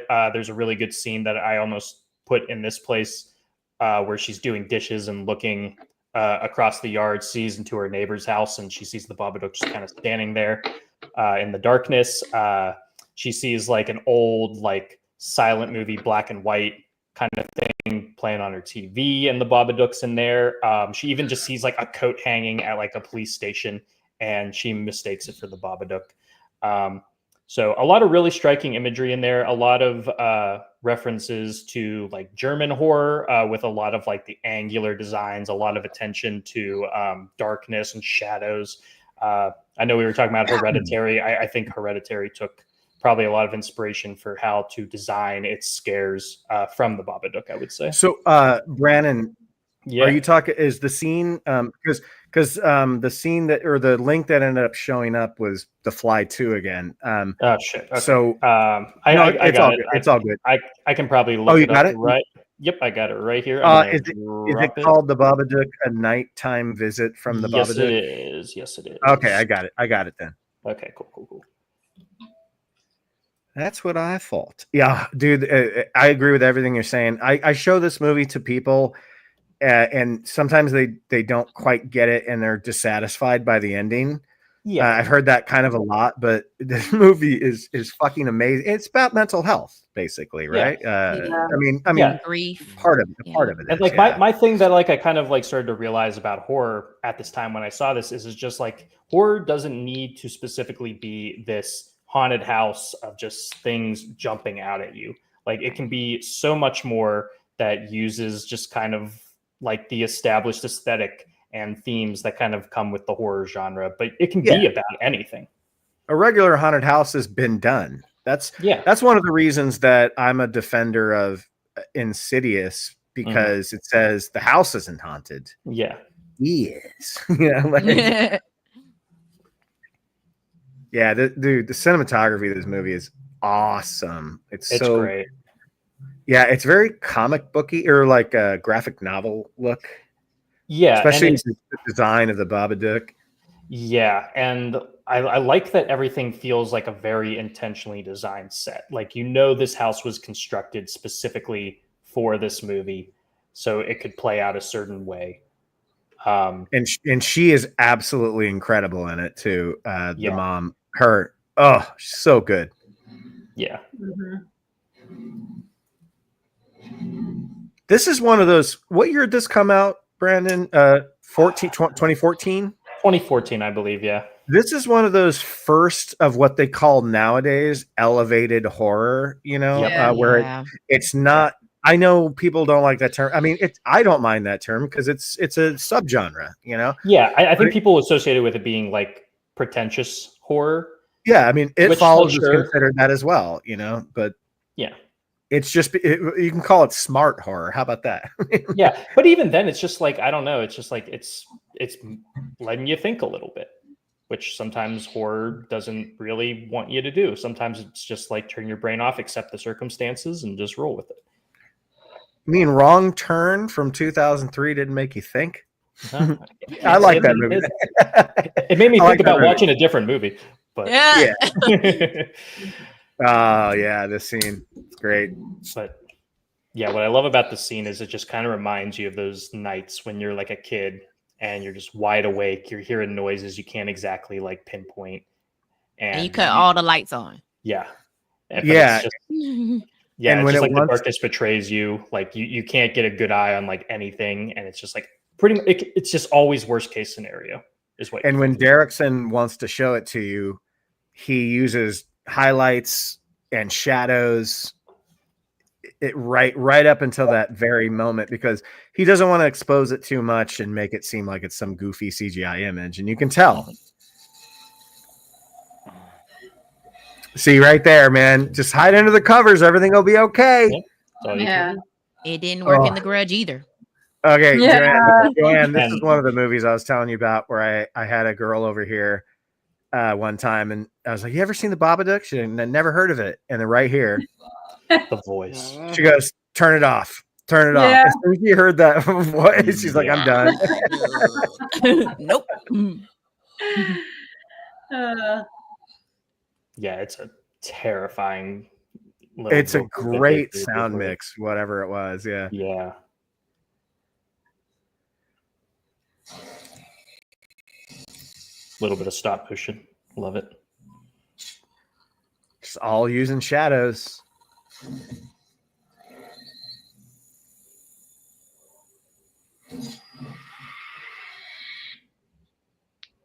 Yeah. And buy the book. Yeah, phenomenal movie. I kind of fucking love that movie, man. Like, yeah, it's one of those ones I'll show people that have never heard of it and just see what they think. Yeah. I like to be definitely know-it-all, and it's definitely not going to be for everyone's horror taste and what they expect from a horror movie. But if you're just looking for a movie that has like a good story, good characters, good drama, and then it also happens to have a bunch of scary shit, like, I think you'll be pleasantly surprised.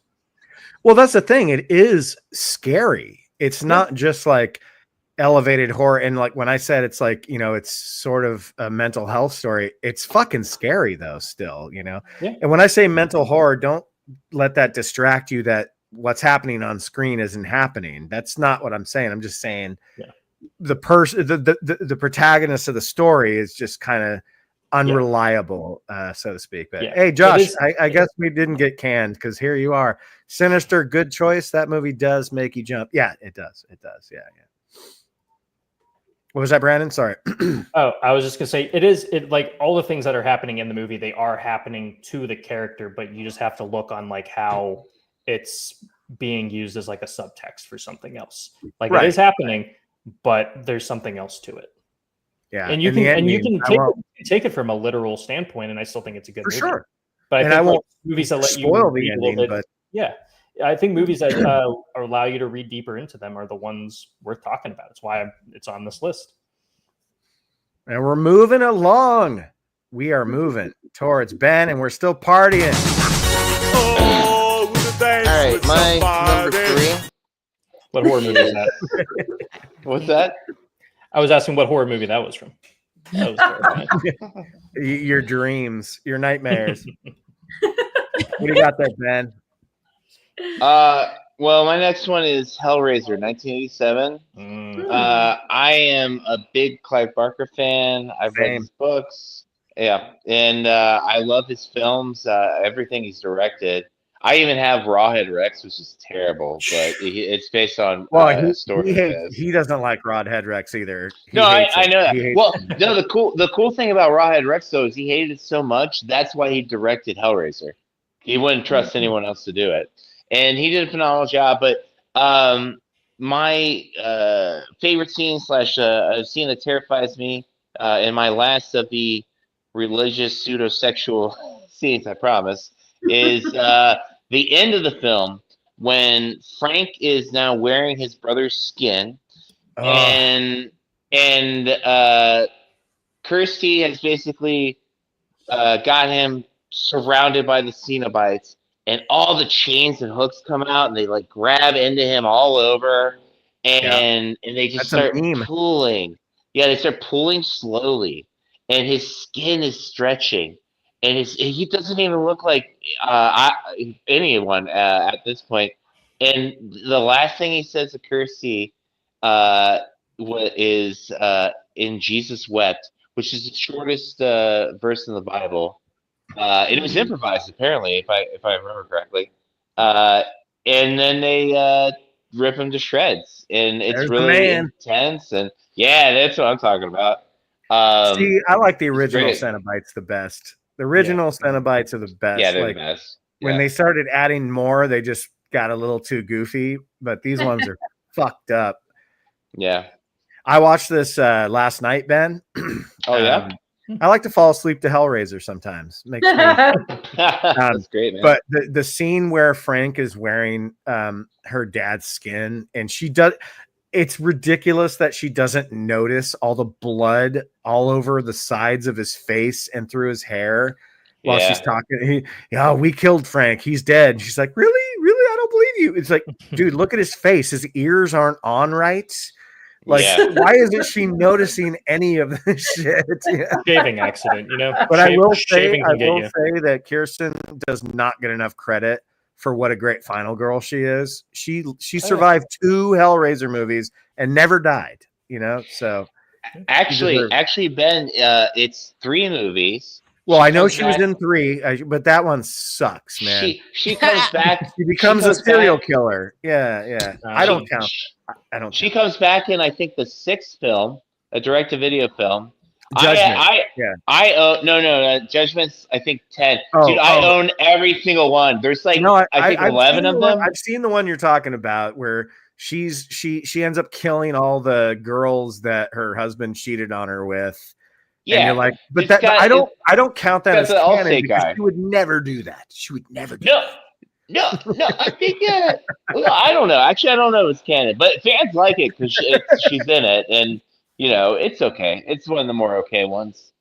Head case, what do you think? Well, canon? I just might lose my head. All right. Well, we'll have to wait and see. But okay, Ben, I'm not going to argue with you. To me, she survived Hellbound, Hellraiser 2.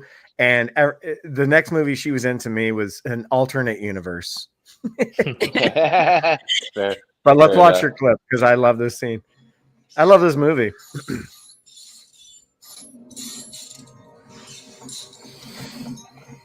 Man,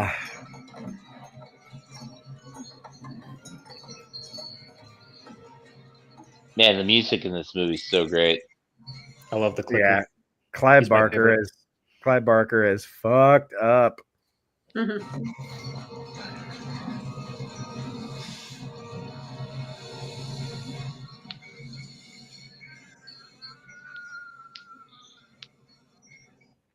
I heard Clive Barker couldn't direct Hellbound. Clive Barker couldn't direct Hellbound because he was doing Nightbreed. I think around that's the right. same time. I like Nightbreed. Yeah, I like Nightbreed too, but Hellbound's good. Hellbound's good. It's still good. Yeah.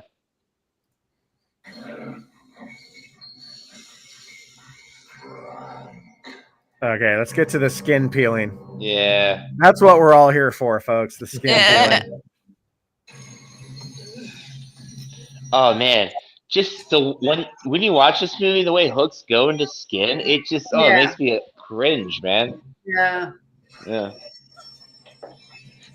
And then the female, right? I think that's what she's called, the female Cenobite. She's got this just gash in her throat. Oh. Where are those chains coming from? Never mind. It doesn't matter. Exactly.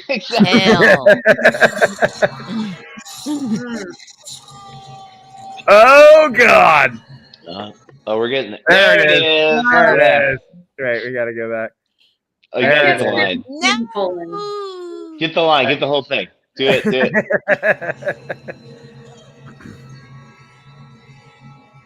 it. Nasty, Frankie. Nasty.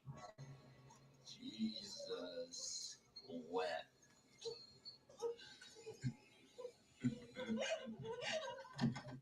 He's having a good time. Yeah. Well, he doesn't look in that much pain, and he's kind of lusting over. Yeah. He found the pleasure in the pain, which is what the Cenobites are all about. Yep. There's the money shot. Yeah. I think YouTube might have cut that a little bit because I think you actually see more of the head splatter. But is it weird that I'm hungry now?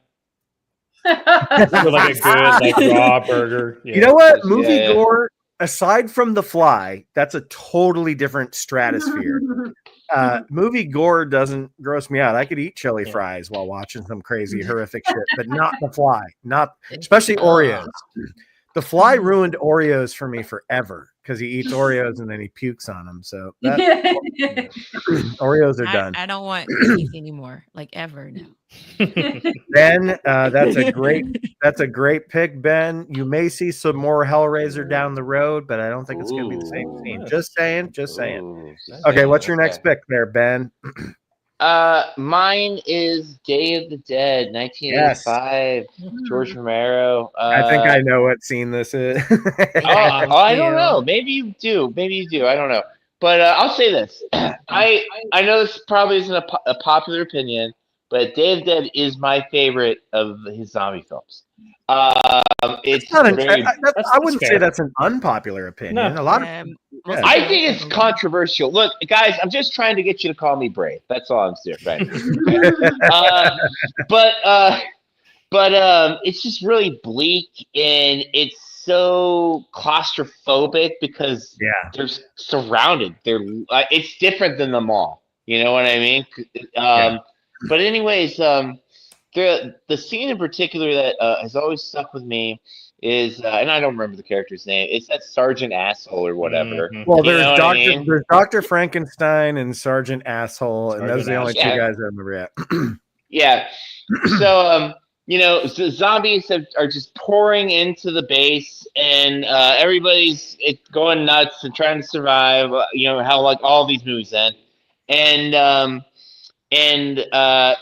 he gets grabbed by a bunch of zombies. And in most of these movies, when you're grabbed by like a shitload of zombies, they just bite you and you die like fairly quickly, and then you become a zombie again, right? But when they get this fucking guy, they grab him by the top, like his upper body, and they're biting him, sure. And then like some kind of work their way around, and they grab his fucking legs, and they tear his legs off, and then they break into his guts and break off his fucking ribs.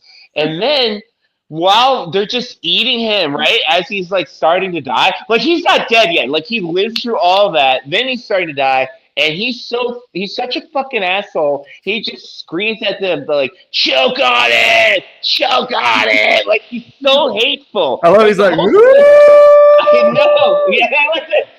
But he's only like afraid for like a second, then he's just too angry. Yeah. I call him major asshole. Oh yeah. Oh. That's the great Tom Savini right there. Yeah. The great Tom Savini.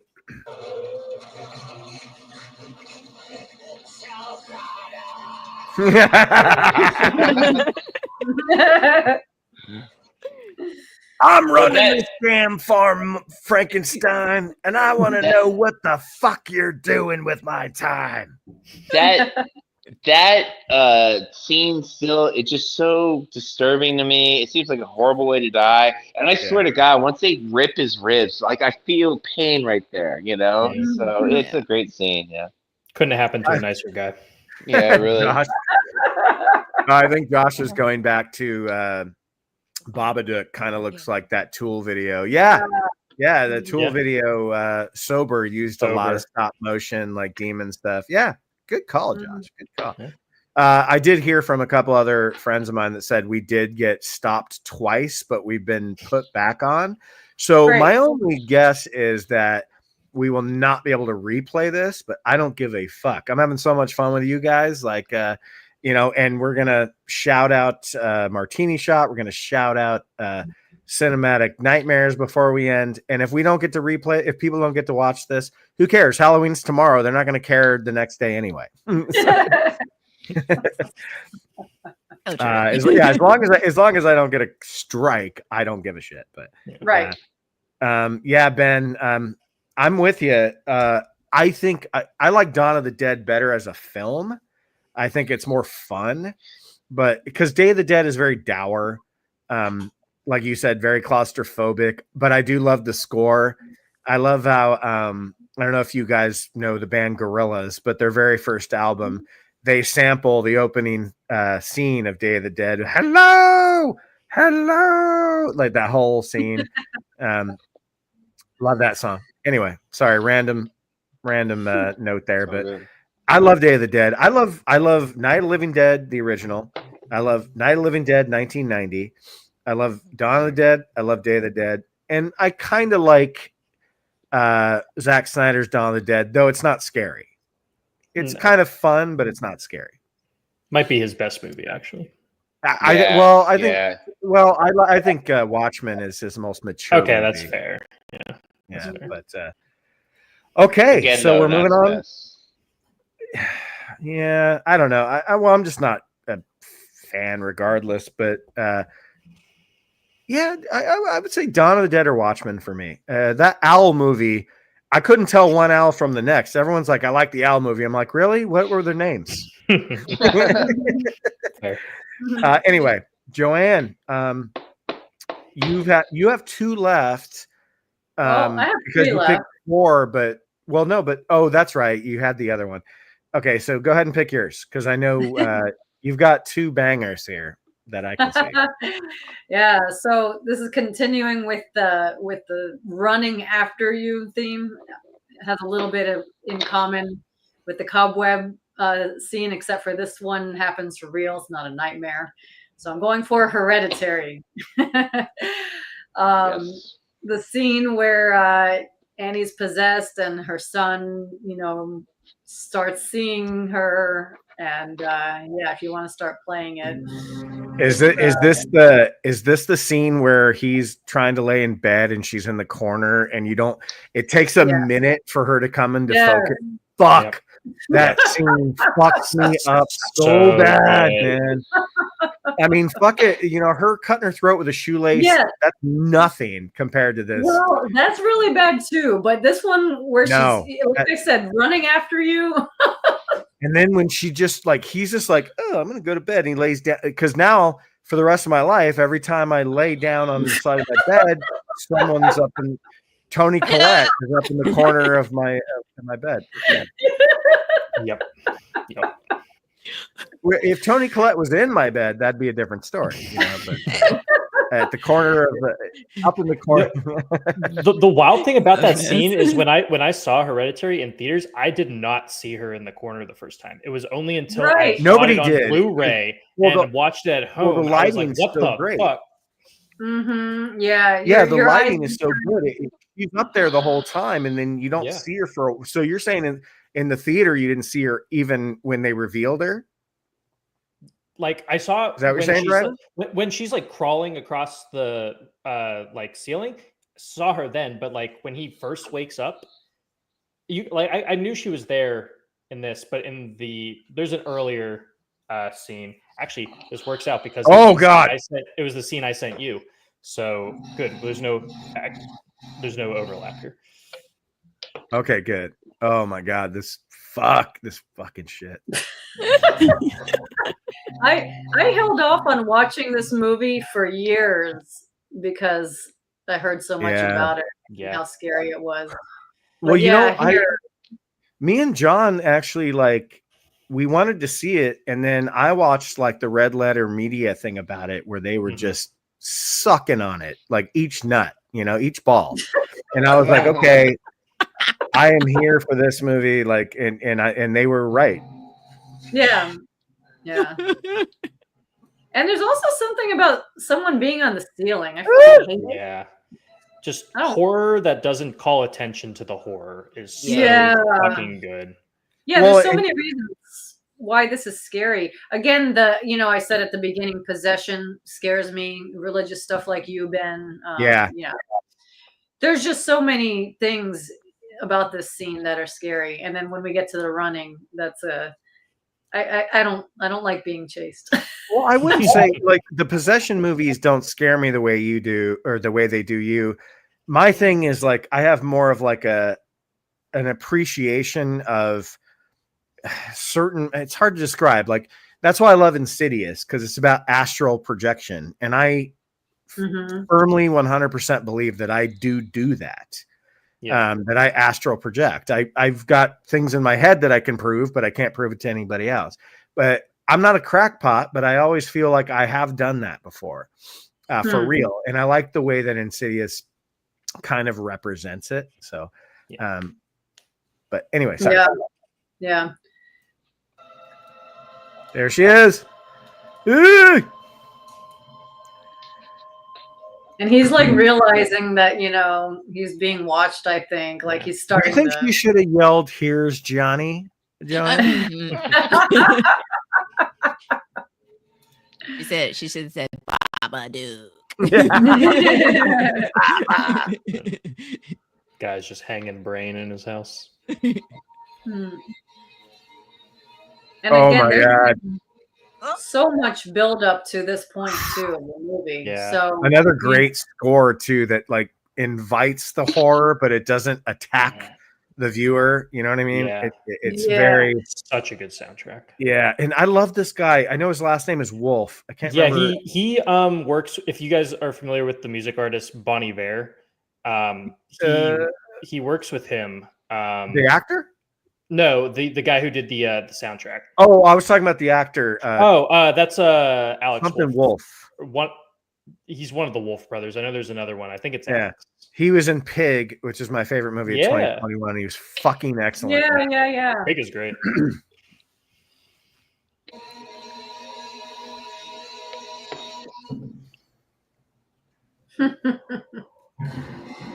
Oh.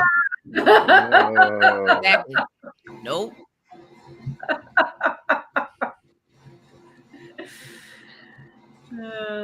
And it gets you know what though? Like this movie, like it never paints the house as anything other than pretty creepy.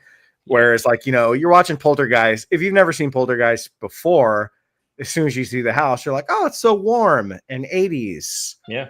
And then you're like, oh, this fucking house sucks because it's every corridor, every fucking nook and cranny is fucking possessed and haunted. But this movie, like the house is just kind of creepy the whole time. It is. And this next part is very scary to me too, with the attic. And then when they show her, it's like, is this the shoelace part you're talking about? No, she's on the ceiling and she's banging her head on the right on the attic repeatedly. Yeah. He's like stop, and I'm like, let it go, baby. Let it go. Who hasn't done that though, right? Well, it seems like that. I'm always just like, okay, like how do you shoot that without just concussing your actress? Yeah. Styrofoam, because of the way Probably, how quickly it's shot at the frame rate. It could be anything and you would never notice unless you slowed it down, I guess. But who knows? Drywall doesn't hurt that bad. From what I hear.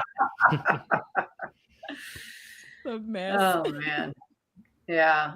So many scary scenes of this movie too. Dude, this movie is so scary.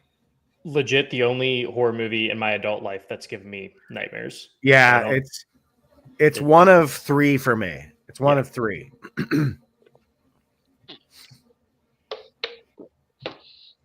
All right, come on now. Come on. Oh, that's it. That's it. Okay. That's Yeah. I mean, right. it could keep going, but dude, Took off running. I left Hereditary off my list because I figured everyone would have it. So I was just like, you know what? Let's just let people do it. Let's see. Josh says, when the sister loses her head, it was shocking. Yeah, it was kind of funny too, though. Imagine you laughing then. That's a rough scene. Well, it's actually even more brutal that he just kind of walks in the house like a zombie and goes to bed and doesn't even tell the parents. Right, Ben, I'm gonna change my last one because it was also Hereditary and it was very close to that scene. So I'm gonna send you another link. Okay, no worries. Just put it in the private chat. Yep, I got you right here. Brandon, what was it? Was it when she started cutting her head off? Or? No, it was actually right before it. So when he wakes up and like the house is empty and he's just like in his room. Yeah, that was the scene I was talking about. The light where she's up in house. where she's up in the corner. That was the scene I was talking about. Where when I saw it in theaters, I did not see her that first time. Right. Okay. Like when I watched it again, when I bought the physical copy, I was like blown away. I was just like, how did I miss that? I missed this movie in the theater, but I saw it immediately afterwards. And like when she's up in that corner, that's to me, like I said, I've already said this, but like going to bed every night, I got to look up in the corner. Yeah. Toni Collette's not up there, is she? I saw it. I saw it opening day, and I took a friend of mine who is not really into horror movies, but they came with me anyway, just to be nice. And now, ever since that day, it has been like pulling teeth to get them to watch another horror movie. They're like, thanks a lot, Brandon. I appreciate you taking me to all a the horror movies, movie. Brandon. Yeah, you know. They finally braved a horror movie. You took him to the scariest one ever. Right. Yeah, you know. Hey, I took them, or I encouraged them to go see Sinners, and they loved it. So. Oh, that's good. I mean, One of my favorite movies of the year. Oh yeah. So, Joanne, I'm guessing the next one you have is the Ouija. Is that correct? I'll go with the Ouija. Again, part of it is a sealing thing. Part of it is possession thing. And this one's a pretty short clip. It's pretty much like the ending. But yeah, just like two very scary things that are just like condensed. Two very scary visuals condensed into a short time here. Well, this is David S. Sandberg, who directed probably the scariest YouTube video ever made called Lights Out. And then they gave him $5 million to make a movie, and it made $100 million. So he's been a big director ever since. But I like it when he stays at this level where he's just kind of making small horror movies. Yeah. So the first scary part to me is he's walking by. You just see like kind of normal stuff in the window there, and then when he gets back, he saw something in that window. That really scared me in the theater when I saw her up close like that. All of a sudden, that's Sarah Connor. What are you talking about? She's like, don't you know what's going to happen on August 29th, 1997? I love it. And if you've seen the movie, she was like not into this stuff. And then that's so scary too. Oh shit. I don't even remember that scene. Yeah. How can you forget that? What? Well, because I only saw the movie once, but holy shit, that was okay. I like that misdirection. It's a misdirect of a jump scare. It's like you think it's gonna be this thing in the window, but then no, it's over here. It's climbing on the walls. Yeah. It's the Spider Girl. They're both done for, So yeah, that's a terrifying movie to me, especially since the redheaded girl, like she wasn't into that stuff. She didn't want to be involved in it. Right. So yeah, just terrible. Joanne, if you can, in the private chat, while we're talking, if you could send me, because you have one more, but I don't have it. Yeah. Okay. Yeah, I'll do that. All you have to do is just find the link and put it in the private chat, because I can't seem to find it. Okay. Yeah, you take your time. Take your time because we have to go through a whole list of people before we get to it. So you're good. You're good. Right. This one's going to be hard for me because it's Nightmare on Elm Street 1 and it's technically the entire Tina dream, but I had to condense it down to where it's got to be Tina's death. Because like Mika, like I love Glenn's death. I love the technical aspect of how it was made, but I love this even more that they had a rotating room. They literally had a rotating room on such a small budget, and God, I just miss those days of how film was made. But everything I've literally had dreams almost identical to this, where you're looking through a kitchen window of a kitchen that's not yours, but you don't know that in the dream. And then you hear sounds in an alley. You've never been to that alley, but it feels familiar, you know, and then you see a boogeyman and like all this bullshit happens. But, you know, I don't want to play this whole thing. So I'll kind of skip to the end because for me, the most terrifying scene is the entire dream, but I got to go with Tina's death, which is just there's not quite as much blood as Glenn's, but man, it is fucking visceral and fucked up. But like the way she does that right there, it doesn't feel like she's in a dream. It's like she's just, you know, she heard a noise. It's insane. This first dream feels more like a dream than any of those sequels where he's like eating fucking cheese pizzas with meatball heads and, you know, all that kind of shit. The power glove. Yeah, the power glove. This is what a dream is, you know. It's surreal, but it feels normal, you know. And she doesn't know why she's going out there. She just is. Yeah. And then, you know, trash can lid comes rolling up because why not, you know? Yeah. And this is when Freddy was actually scary, you know. All right. Here we go. And I love the music. Yes, the music. She dying, but we vibing.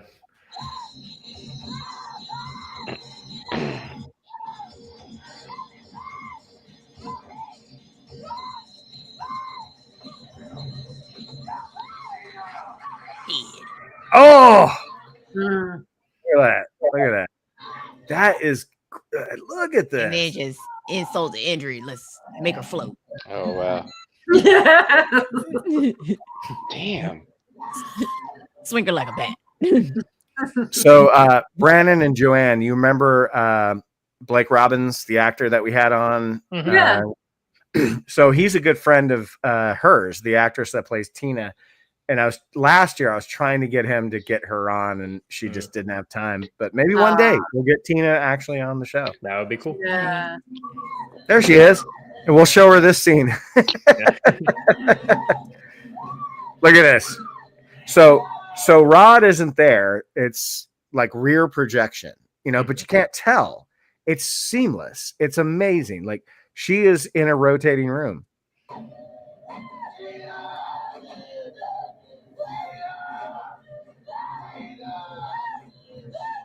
And by the way, there should be an Oscars for horror movies. Just saying. All right, now she falls. All right, now I gotta cut it. But man, that scene, because I'm like Nika. Mika, I saw this movie when I was way fucking too young to see it. Like, but I saw it because my parents didn't give a shit because it was the 80s, you know. We didn't have helicopter parents at that time. They just threw on a VHS tape that had like 5 random movies on it, and just so happened to be Nightmare on Elm Street 1 and 2. And it's like, all right. They were like, you know, we looked through your VHS history online and saw that you watched this, and that. But I'm going. Okay, so the next one I'm going to go with is it's a crossover with Ben, but it's not the same scene, and it's Hellraiser from 1987. Because that movie is very fucking scary to me. Now, I rewatched it last night just to make sure I wanted to kind commit to it. And I was like, fuck, dude, this fucking movie. And I prefer the scenes that scare me the most in this movie are not the Cenobites. They're Frank. Frank is Frank in fleshy, bloody goo form is way scarier to me than the Cenobites. Yeah. So I went with the scene where Julia first sees Frank in his flesh costume, which is amazing special effects. Ben, do you remember who did the special effects for this? I don't remember. Something Reed. It wasn't. I think it was the normal Clive Barker guy, but it wasn't a big name guy. Anyway, we'll just see what happens here. Old Frank. He likes to get laid and he likes to eat people's bodies.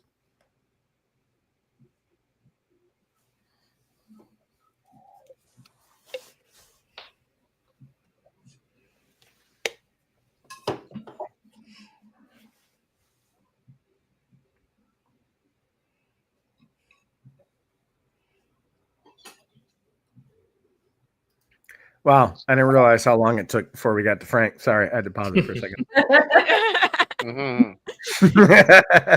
Come on, Frank. Where are you, buddy? We need you.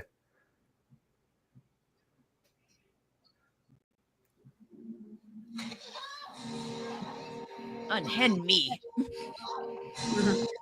Ugh.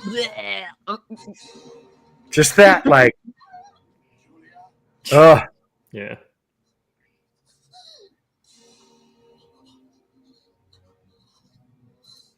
Bring me more. Just that first shot of where he's like sliming his way across the wooden floor.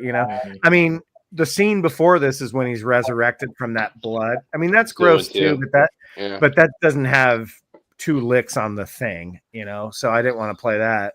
The thing does that way better, but this scene where you just like, oh, this guy is just so creepy. Look at that fucking face. Could have been me. Yeah, and the creepier thing is that Julia is so insane that she likes to, tongue kiss this fucking thing. Oh my god. Ben, I'm sorry you've never been in love, okay? But I have, but I'm not going to bring fresh people. Look, I'm just saying. Looks shouldn't matter, so neither should having a face or not. Okay, that's all I'm saying. Not a prerequisite. You're right. I'm being insensitive to the 2025 culture. The no face community. So we all have one. The no face community. No face community. We all have one left, so I don't need to ask you guys what your picks are. You can just start talking about them because I'm already going to rev them up. And Mika, I've got yours loaded, so go ahead and talk about your number one of the terrifying moments. So I saw this movie when I was 11 or 12 years old, scared the bejesus out of me to the point where it scared me, my brother, and my sister. We all slept in one twin bed that night after watching it. But I had begged my dad to, for it, and it's Candyman. It's the scene where he's in. It's Clive Barker. Yes. Yep.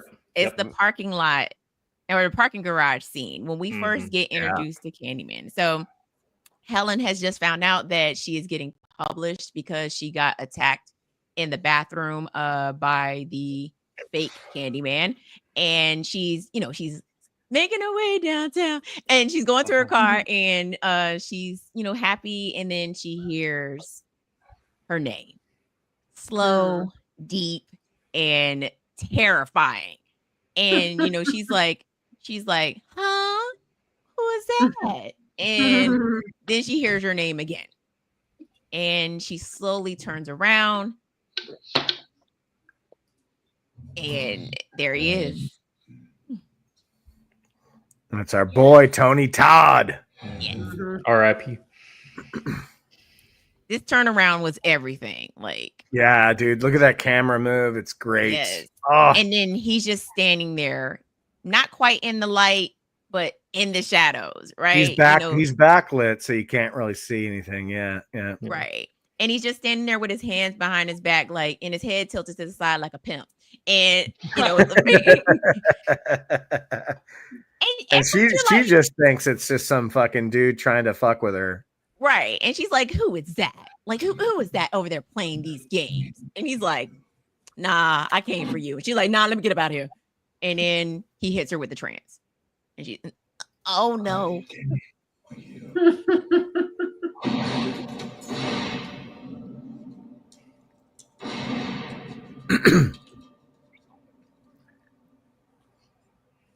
This is another one of those movies that has such a great mystery going on before you get the reveal of Candyman. Like she's kind of investigating these things, and she goes through something where in that bathroom or whatever with the guy that claims to be the Candyman, like the one guy with the knife or whatever. And it's like, so she's just like, she's kind of fed up with it. And then like, here he is. Because she also tested she tested the legend, you know what I'm saying? She played with fire, and he showed up. He was like, you doubted me. You're about to make people believe that I'm not real. So I'm going to show you how real this is about to be. That's 100% right. Yeah. And Virginia Madsen's great in this too. Yeah. And she was actually hypnotized for her scenes involving Candyman. Really? No. They brought in a hypnotist. Or they bring David Lynch on set. No. They brought in a hypnotist to hypnotize her for all her scenes with Candyman. So this scene where she looks in trance, she's hypnotized. Wow. Man, I would have been fucking with her on set. And she's also definitely allergic to bees. In real life? Real life. Yeah. I heard that. Okay, so Ben, at Columbia, I did a movie where I was a technical editor, and I had to add bees and flies into a movie via special effects. And it's not that hard to do. So for the 80s, it was probably a lot harder, but yeah, I did hear that like there were not really a lot of the way they make it look with Tony Todd covered in bees, like it wasn't real. It was because it couldn't be. You would die, and there's no way that you could do that with the insurance companies of studios. So they did a great job of actually. They used live bees for Tony Todd. The bees in his mouth were real. He got paid $1,000 for every I did not know that. Yeah. Yes. He was paid $1,000 for every bee sting that he received. Wow. But they also had EMTs.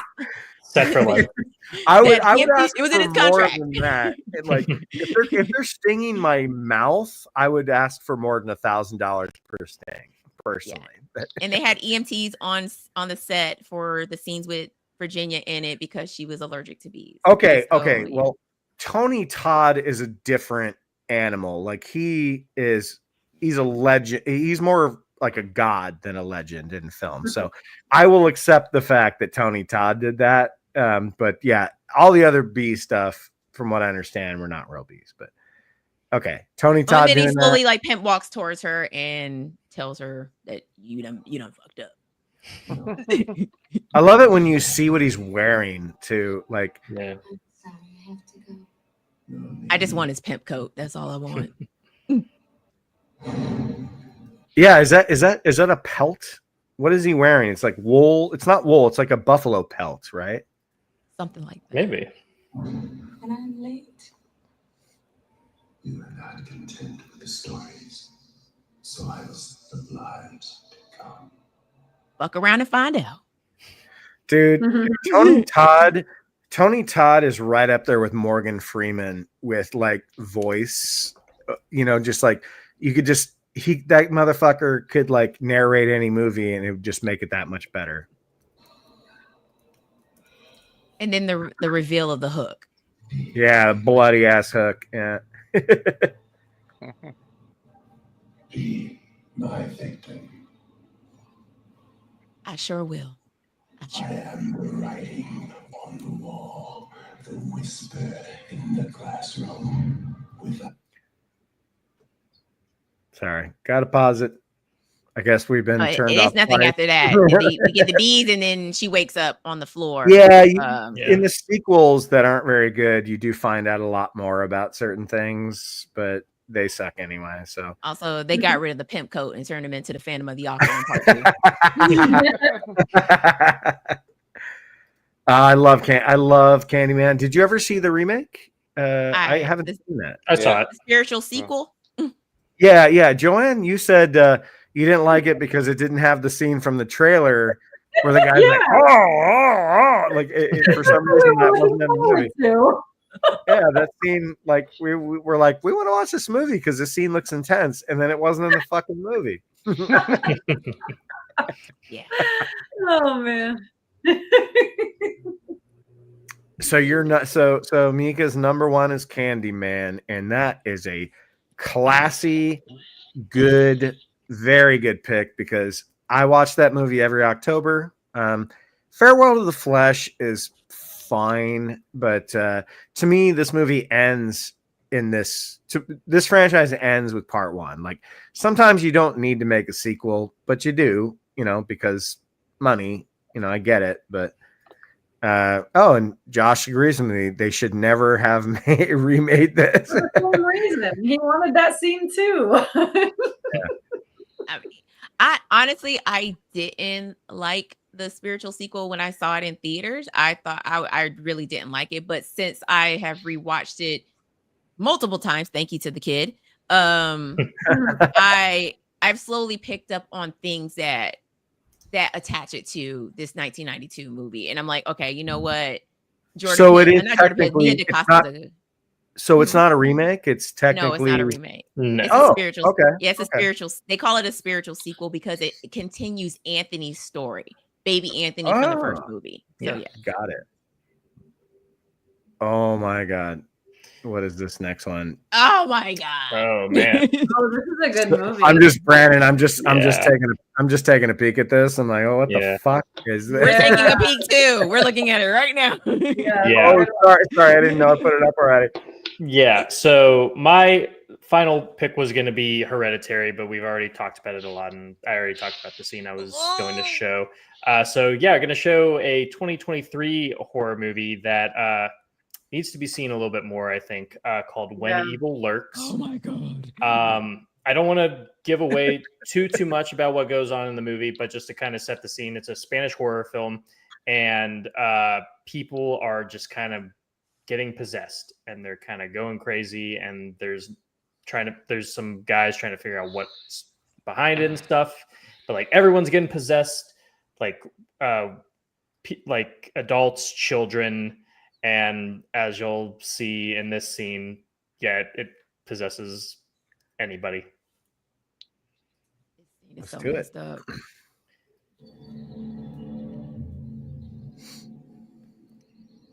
Where'd you say this was made, Brandon? It's a Spanish film. Okay. I believe the director is Argentinian. Yes. Cool.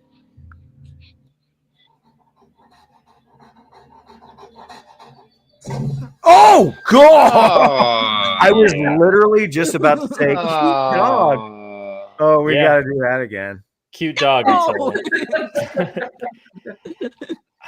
I have a toddler and a dog. I hated that. Yeah. Oh, and if you can believe it, it gets even worse. No. I don't know how they did it, but man, they do not turn away. And it gets worse. I'm not looking. I can't. I refuse. It gets worse. It gets worse. It gets worse. No. Oh no! Oh.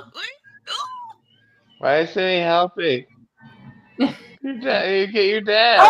Oh no! Yeah. No!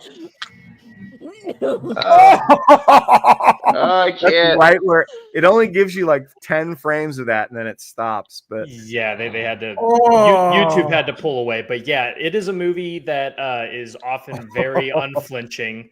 It has one of the best like openings to like a horror movie I've seen in a minute. It has really cool like world building. I don't think it fully gives you all the answers you're looking for, but I think just for something that just throws you in, and it's just like, this is the world, these are the rules, you got to accept it. Here you are. Wow. It goes very hard. I would highly recommend it. You know, that if kind you of have the stomach for One it. time though. for a Yeah, one second time's probably there- enough. For a second there, it reminded me of my favorite part of Nope, which was the monkey, The monkey scene, which yeah. is Yes. so fucking creepy. Where it just Yeah. like massacres everybody, and then the boys just under the crate table, like the crate paper. Oh, fuck. Yeah. Yeah, there was just like there was some shift. I don't know exactly when it happened, but like Hollywood just suddenly got very cool with having children die on camera. I love that it's just like this doll. It's just like, I mean, but they actually do a good job of giving it weight. It doesn't look like a dummy, you know? No, not at all. Like I said, I have no. You're right. Gosh, that's so fucked up. Yeah, like I have genuinely no idea like how they like made it look as real as it did, but like when I saw it, like I was just wild. absolutely shocked. And yeah, it's like, it's a great movie. I will say. It's just After that, I definitely need to watch worth Good watching. Boy again. I need to watch Good Boy. Yeah, yeah. I just watched that. I just watched that the other night. That's a fun movie. I love how it ends. I love the Yeah. Me ending. too. Yeah. Mhm. Oh, me too. It means a lot. It's very special. But okay, Ben, I already got your clip lined up, brother. Nice. So my number one pick is John Carpenter's The Thing, and actually, I came this close to choosing the blood test scene. It's a great scene. Yeah, it is. But to your point, I went with this heart attack scene because that's when when I watch this film, I love this movie, and you see so much crazy shit, but like this to me is like you really get a grasp of what the fuck this thing can do when it mimics people, and it blew my mind that like when the crab kind of version of him pops off, and there's basically like and then that thing pops out of his chest, right? There's like they both have the same face and head. You mean when it turns into a bunch of teeth? Well, like no. After that, Oh, it got pops. it. Okay. Yeah, this The whole one guy's other head comes thing. up, yeah. Yeah, there's like there's two things, and they each have this guy's face and head. And I've always wondered, does that mean like there could be just two human-looking things that are like clones of you know what I mean? Like there's this possibility that they didn't really explore, but that's one of the cool things about The Thing is you never really know everything it could do, and that it's just crazy. It's creepy, man. But yeah, this scene's great. I love this scene so much, man. Yeah. Yeah. Are you gonna play it or what's happening? Do you step away? Roll that beautiful bean footage. Ben's pooping. No. Yeah. But yeah, definitely like one of the best animatronics in the whole thing. I mean, it's where it like goes off the rails. Like I know before this, you have like the dog, like kennel scene and stuff like that. But like to what you were saying, like this is where you kind of get like a grasp of just like you really can't trust a thing. Yeah. He's going back. I'm sorry, guys. I'm here. Did somebody say roll that beautiful bean footage? That'd be me. Oh, I remember that. My cat had an accident. Sorry about that. Yeah, she's getting old. She's peeing everywhere. But yes, Ben, we are all set, brother. I love this scene just for the teeth. It's great, man. And that's just how it starts.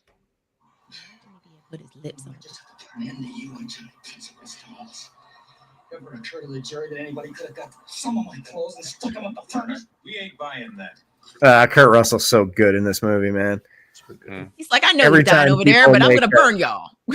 Every time people make McCready is the Thing videos, I'm just like, watch it. He's got emotion. He's not the Thing in the movie. Right. He's dying, but I'm gonna set y'all. Here you go. Here you go. to sleep sometime, Nicole. I'm a real life sleepy child. Anyone tries to wake me. He does look very insane right now, but Yeah. Holding dynamite in a flamethrower, yeah. Right. very dangerously close. Yeah. I'll blow us all up. There we go. This is the best thing. It's the best. This is the best like makeup special effects ever. Ooh, boom. Oh. So for that shot, Nom nom nom nom nom. for that shot, they got an actor who was an amputee. Yeah. So, they like, did, they they could did, tear yeah. the arms apart. Yeah. I heard that. Yeah. Who's hungry? Who's hungry? Oh, that's another cool thing they did with the camera and the shutter speed is like just like how Yeah. quickly they start shivering. Like it's not natural, you know. Like look at that.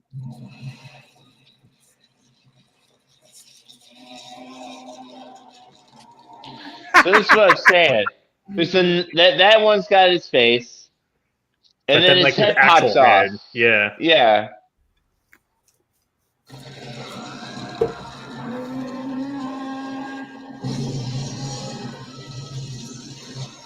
So they did this effect with melted bubble gum. The neck, right here, melted bubble gum, Nice. or right here, yeah. All soft and smooth, like some good bubblicious. Wow.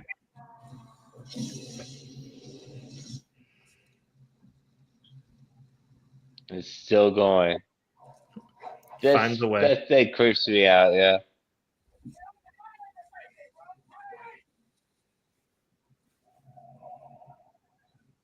I love the line in this scene. You gotta be fucking kidding me. Yeah. It's the whole night of that.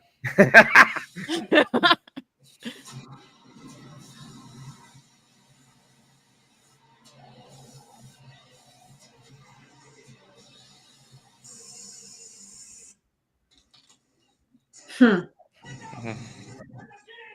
they redid this for it. So this wasn't Rick Baker. This was fuck. Who did the effects on that?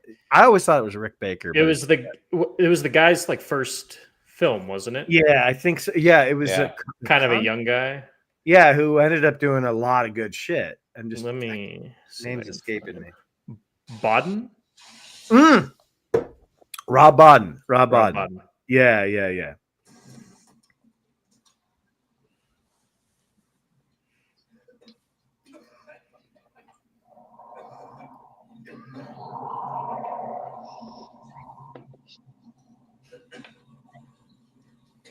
Come on, say the line. Say the line. Ray, say it now. They just let it crawl off.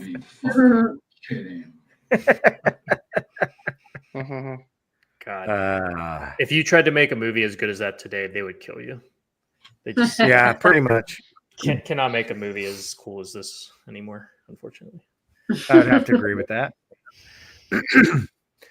So, Joanne, I saw your final is in the chat. Yes. I'm sorry, Elvirus. It's in the chat. Yeah. Okay. Go ahead and talk about it. I went with The Exorcist, as I revealed early on. I didn't know which scene. I didn't want to rewatch them. I haven't watched this movie in a very, very long time, but obviously the visuals stick with you. Is it the Garbage Pail Kids movie? What's that? Nothing. Sorry. As a religious person, it's very scary. So I first thought when I was really little and I didn't really have an understanding of God and religion. So actually I saw it and it didn't scare me. I remember my parents left me in the living room by myself. Like they got scared and they left. And I was sitting watching by myself. But I wasn't scared at that time. But as I got older and learned more, and developed a, belief in God and things, it became very, very scary. So my original email to you. Is that good It was parenting or bad parenting. parenting? Just left you alone. Yeah, Because to me, in the 80s, it was just regular parenting. Just, you know, Right. you didn't know what your kids were watching or doing, and it was fine, you know? Yeah, but they But got scared themselves and left. My parents and my brother, they all left me. So, now that So this is that- Max that's von just Sydow, wild. and they tried to make But Max yeah, von Sydow look about 20 years older than he was in this scene. No, they really But yeah. did. They really did.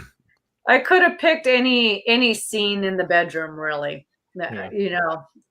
Yeah, yeah. You can take your pick with this movie, Yes. right? Yeah. Right, which is what my email to you said. I'm like, just take your pick. I don't really want to watch these. You're like, let's see, the cross in the vagina has been taken. Check. Yeah. Let's see what else we got. The spider walk is a good one. The spider walk. Good. They had to Which cut was it from the not original. in the original movie. Yep. Yeah, I know. The split. And I Yeah, the did spider read walk that. wasn't shown until 2004. Yeah, I think it was Yeah. 2004. Yeah. Yeah.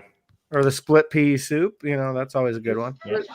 Or just I love the shit that that Pazuzu says, like, shove it up your ass, you cocks. Yeah. Like he's super funny if you really think Yeah. about it. Your mother sucks cocks in hell. Your mother sucks cocks in hell.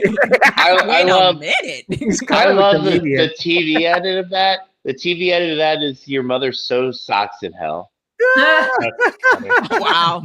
Pazuzu is basically like an R-rated version of Beetlejuice, if you think about it. right. Yeah. I mean, he's you doing go. clips before like Freddy Krueger and stuff. Oh, and the makeup. And, Shove it up your ass, you. Yeah, he's Yeah. throwing slurs out there too. Yeah. Yeah. You baguette. I remember the scene when I was watching and my parents left me was when the letters started being inscribed on her Yeah. stomach or whatever. Yeah. Yeah. So many scary things in this movie. Is this the first? I can't remember. Is this the first scene where they? Yeah, this is the first scene where they really see that she's possessed, because this is the head spinning scene. Mhm. Yeah. Yeah. He's like, watch this. It's all, you don't believe me? Fuck you. Yeah. Yeah. See, man. Yeah. and to me, that doesn't make sense, because if you're possessing someone and then you spin their head around, You just killed they're him. dead. Yeah. They're dead. You just killed him. There's no Well- coming back from that. It's supernatural, so they Yeah. can. But you know what I mean? They're taking the physical Yeah. form of somebody and spinning their neck around. Yeah. No, I understand. Like she should have but- fell over after that. Yeah. I'm nitpicking. That's He can, what I He do. can fix the neck too, just as quick as he can break it. He can fix it. Right. got- Yeah. He's got a degree. Yeah, I mean, that's powerful. Yeah. Yeah. So. Demon what's so healing scary. Jesus power. That's what it was. Mhm. So, Well, yeah. I love that movie. I saw it 35 something years ago when I was like a preteen, and I didn't Mhm. see it again until about 5 years ago. And I just appreciated it so much more as an adult for the type of story that it was, obviously. Still holds up. Yeah, it really, well, it's just, if you let yourself into older films, like I love reading Henry James novels, because even though they're written 200 years ago, the people feel the same emotions that we do. You know, everything's the same as far as internal struggle and stuff like that. When you can let yourself into older films and not be so scared of like a black and white movie or whatever, you'll find that they might become some of your favorite films, you know? So not that Exorcist is black and white, but anyway, moving on. That was my soliloquy of enjoy good cinema and old cinema. So my number one for tonight is 1988's The Blob. I think pretty much the entire fucking movie is Nasty. grotesque and Yeah. terrifying. I almost threw this on last night. It's the prime example of taking a property from the 50s or 60s that's very lukewarm, milk toasty, but with a cool concept, and just totally turning into a graphically violent, gnarly nightmare.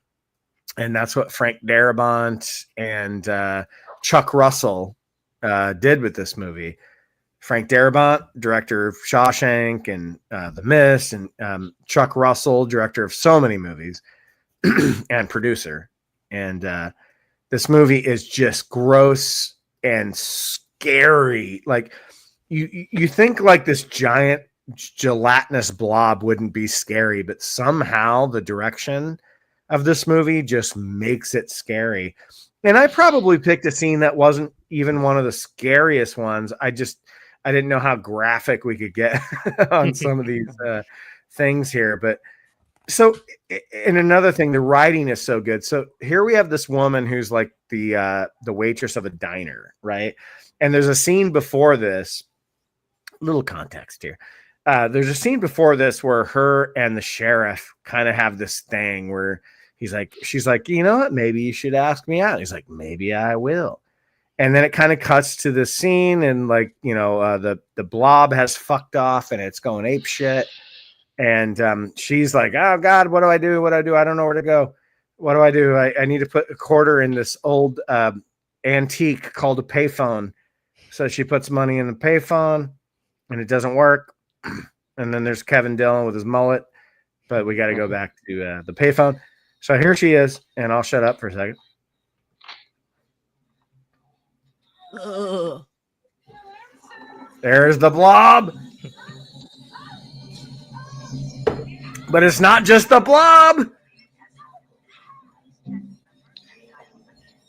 It's not just the blob. Wait for it. Come on. We're getting there. Copyright. So she's actually calling the sheriff, looking for him to help her right now. Yeah. Yep. And there he is. Yeah. That's He's already nasty. been consumed by the blob. He's like, here's looking at you, kid. And you're next. And then she says goodbye. Oh, Man. this movie is brutal. That's kind of the best way to That's not describe even it. the most Like, brutal part. Yeah. Yeah. that's not even the most brutal part. I mean, there's like kids that get consumed by the blob in this movie.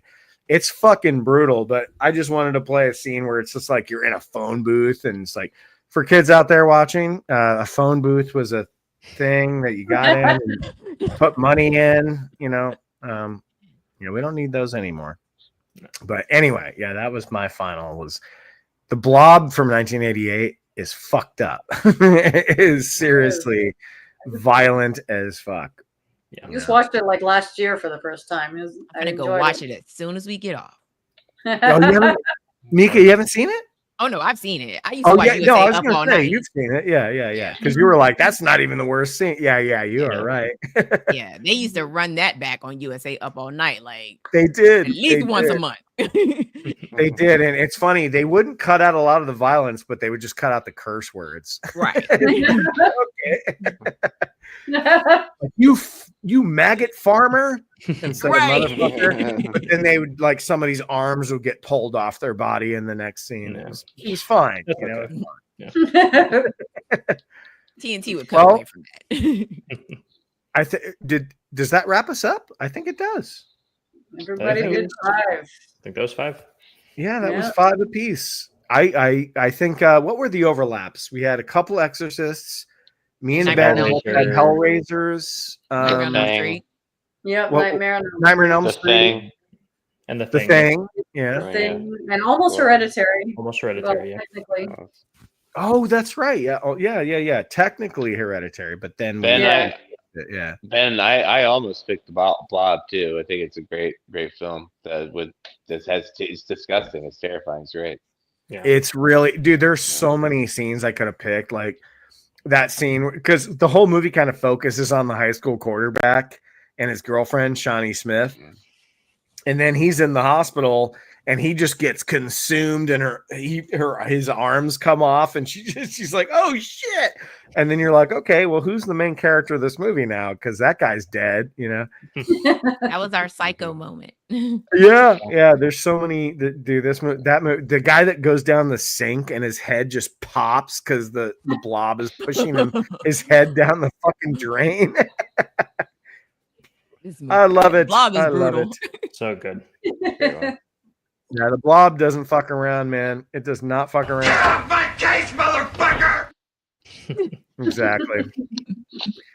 Well, guys and gals, I know it's very late on the East Coast. Does anybody I want to give another shout out and another promo to the wonderful Cinematic Nightmares. I hope you come back. I hope we didn't scare you off. I hope you had a good time. Because yeah, you're just amazing, and I liked your movies. And what do you have coming up next? Do you have anything else for the Halloween season, or are you done with it?